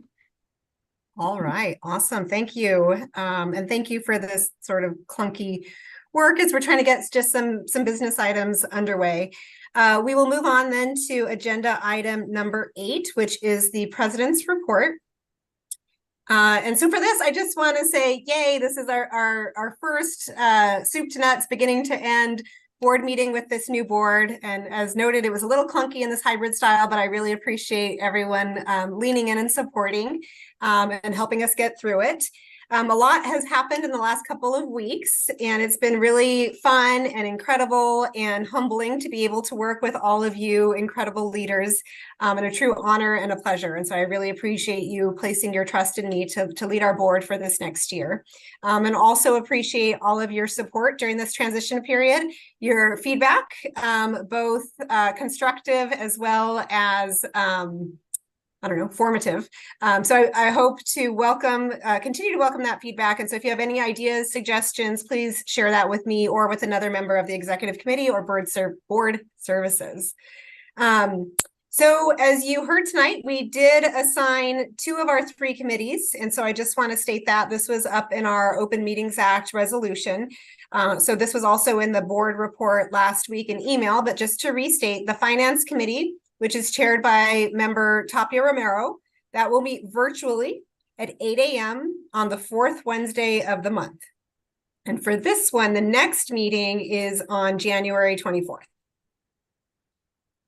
The policy committee which is chaired by board member Dominguez, will meet virtually also at 5 p.m. on the first Monday of every other month. And this one, the policy committee's next meeting is on March 4th. Next Tuesday, this is for the audit committee at 7:30 a.m. All board members are invited to attend the audit committee meeting, which will be held here in the John Milne boardroom. And during that meeting, we will discuss who will serve on the committee along with Chair Tom Morito. The state law does have some requirements around who participates in terms of the minimum of board members, but also staff and community members. So we'll talk through that in that first meeting, and then also propose times and dates for future meetings. And so you have more information on the audit committee after we complete that first meeting on Tuesday, the 23rd. All of these meeting times will be posted on the Board of Education meeting website and are also attached to the resolution that we approved tonight. Also, as you probably know, I hope you know, you better know, I hope the community knows, the board will be meeting an executive session on January 31st to select the new APS superintendent, which is really exciting. And I think one of the most consequential decisions that we're going to be making in our term in office. So we're pleased to share that we did narrow down the field to 3 finalists during an executive session meeting on Tuesday of this week. Those 3 finalists are Dr. Thomas Ahart, the former superintendent of Des Moines Public Schools and a consultant with the Council of Great City Schools. Dr. Mason Bellamy, the Chief of Academics and Schools for Metro Nashville Public Schools, who formerly worked for the Clarksville Montgomery County School System. And the 3rd finalist is Dr. Gabriela Duran-Blakey, Chief Operations Officer at APS, who previously served as one of the district's Associate Superintendents for Leadership and Learning. The day before the board interviews the 3 finalists, we're also hosting several events for the public to meet them, to listen to answers to pre-submitted questions, and to provide comments to the board as we evaluate which candidate can best lead APS as our new superintendent. More information on this January 3rd public forum is available on the APS website, along with the link for submitting questions. I do want to note that those questions are due by January 26th. We do invite questions from everybody in the community. This includes family, staff, community members, and students as well. Students, please submit those questions. You can work directly with your teachers, your principals, your associates, your parents, anyone to help get those questions in. But these are questions that will be asked during the student panel, which is super exciting at the public forum. So major encouragement, everyone who knows a student, please ask them to submit a question, and let's really try to amplify student voice there. And the last thing is I just want to acknowledge that next week, which is January 22nd through the 26th, is National Gun Violence Survivors Week. The sad reality is that many of our students and their families are members of this group. According to the group New Mexico Moms Demand Action for Gun Sense in America, by early February, more Americans are killed with guns than are killed in our peer countries in an entire calendar year. And firearms are the leading cause of death for children and teens. So in recognition of Gun Violence Survivors Week, we encourage students and families to support community efforts to prevent the tragic events of gun violence and to honor and to value human lives. So that concludes the President's report. Next is agenda item 9, which is statement of next Board of Education meetings. The next Board of Education meeting is February 7th, 2024 at 5 p.m. The next special Board of Education meeting is January 31st, 2024 at 10 a.m. All meetings will be held at the Allison Bruce King Educational Complex at 6400 Uptown Boulevard and live streamed at aps.edu. And with that, this meeting is adjourned. Thank you.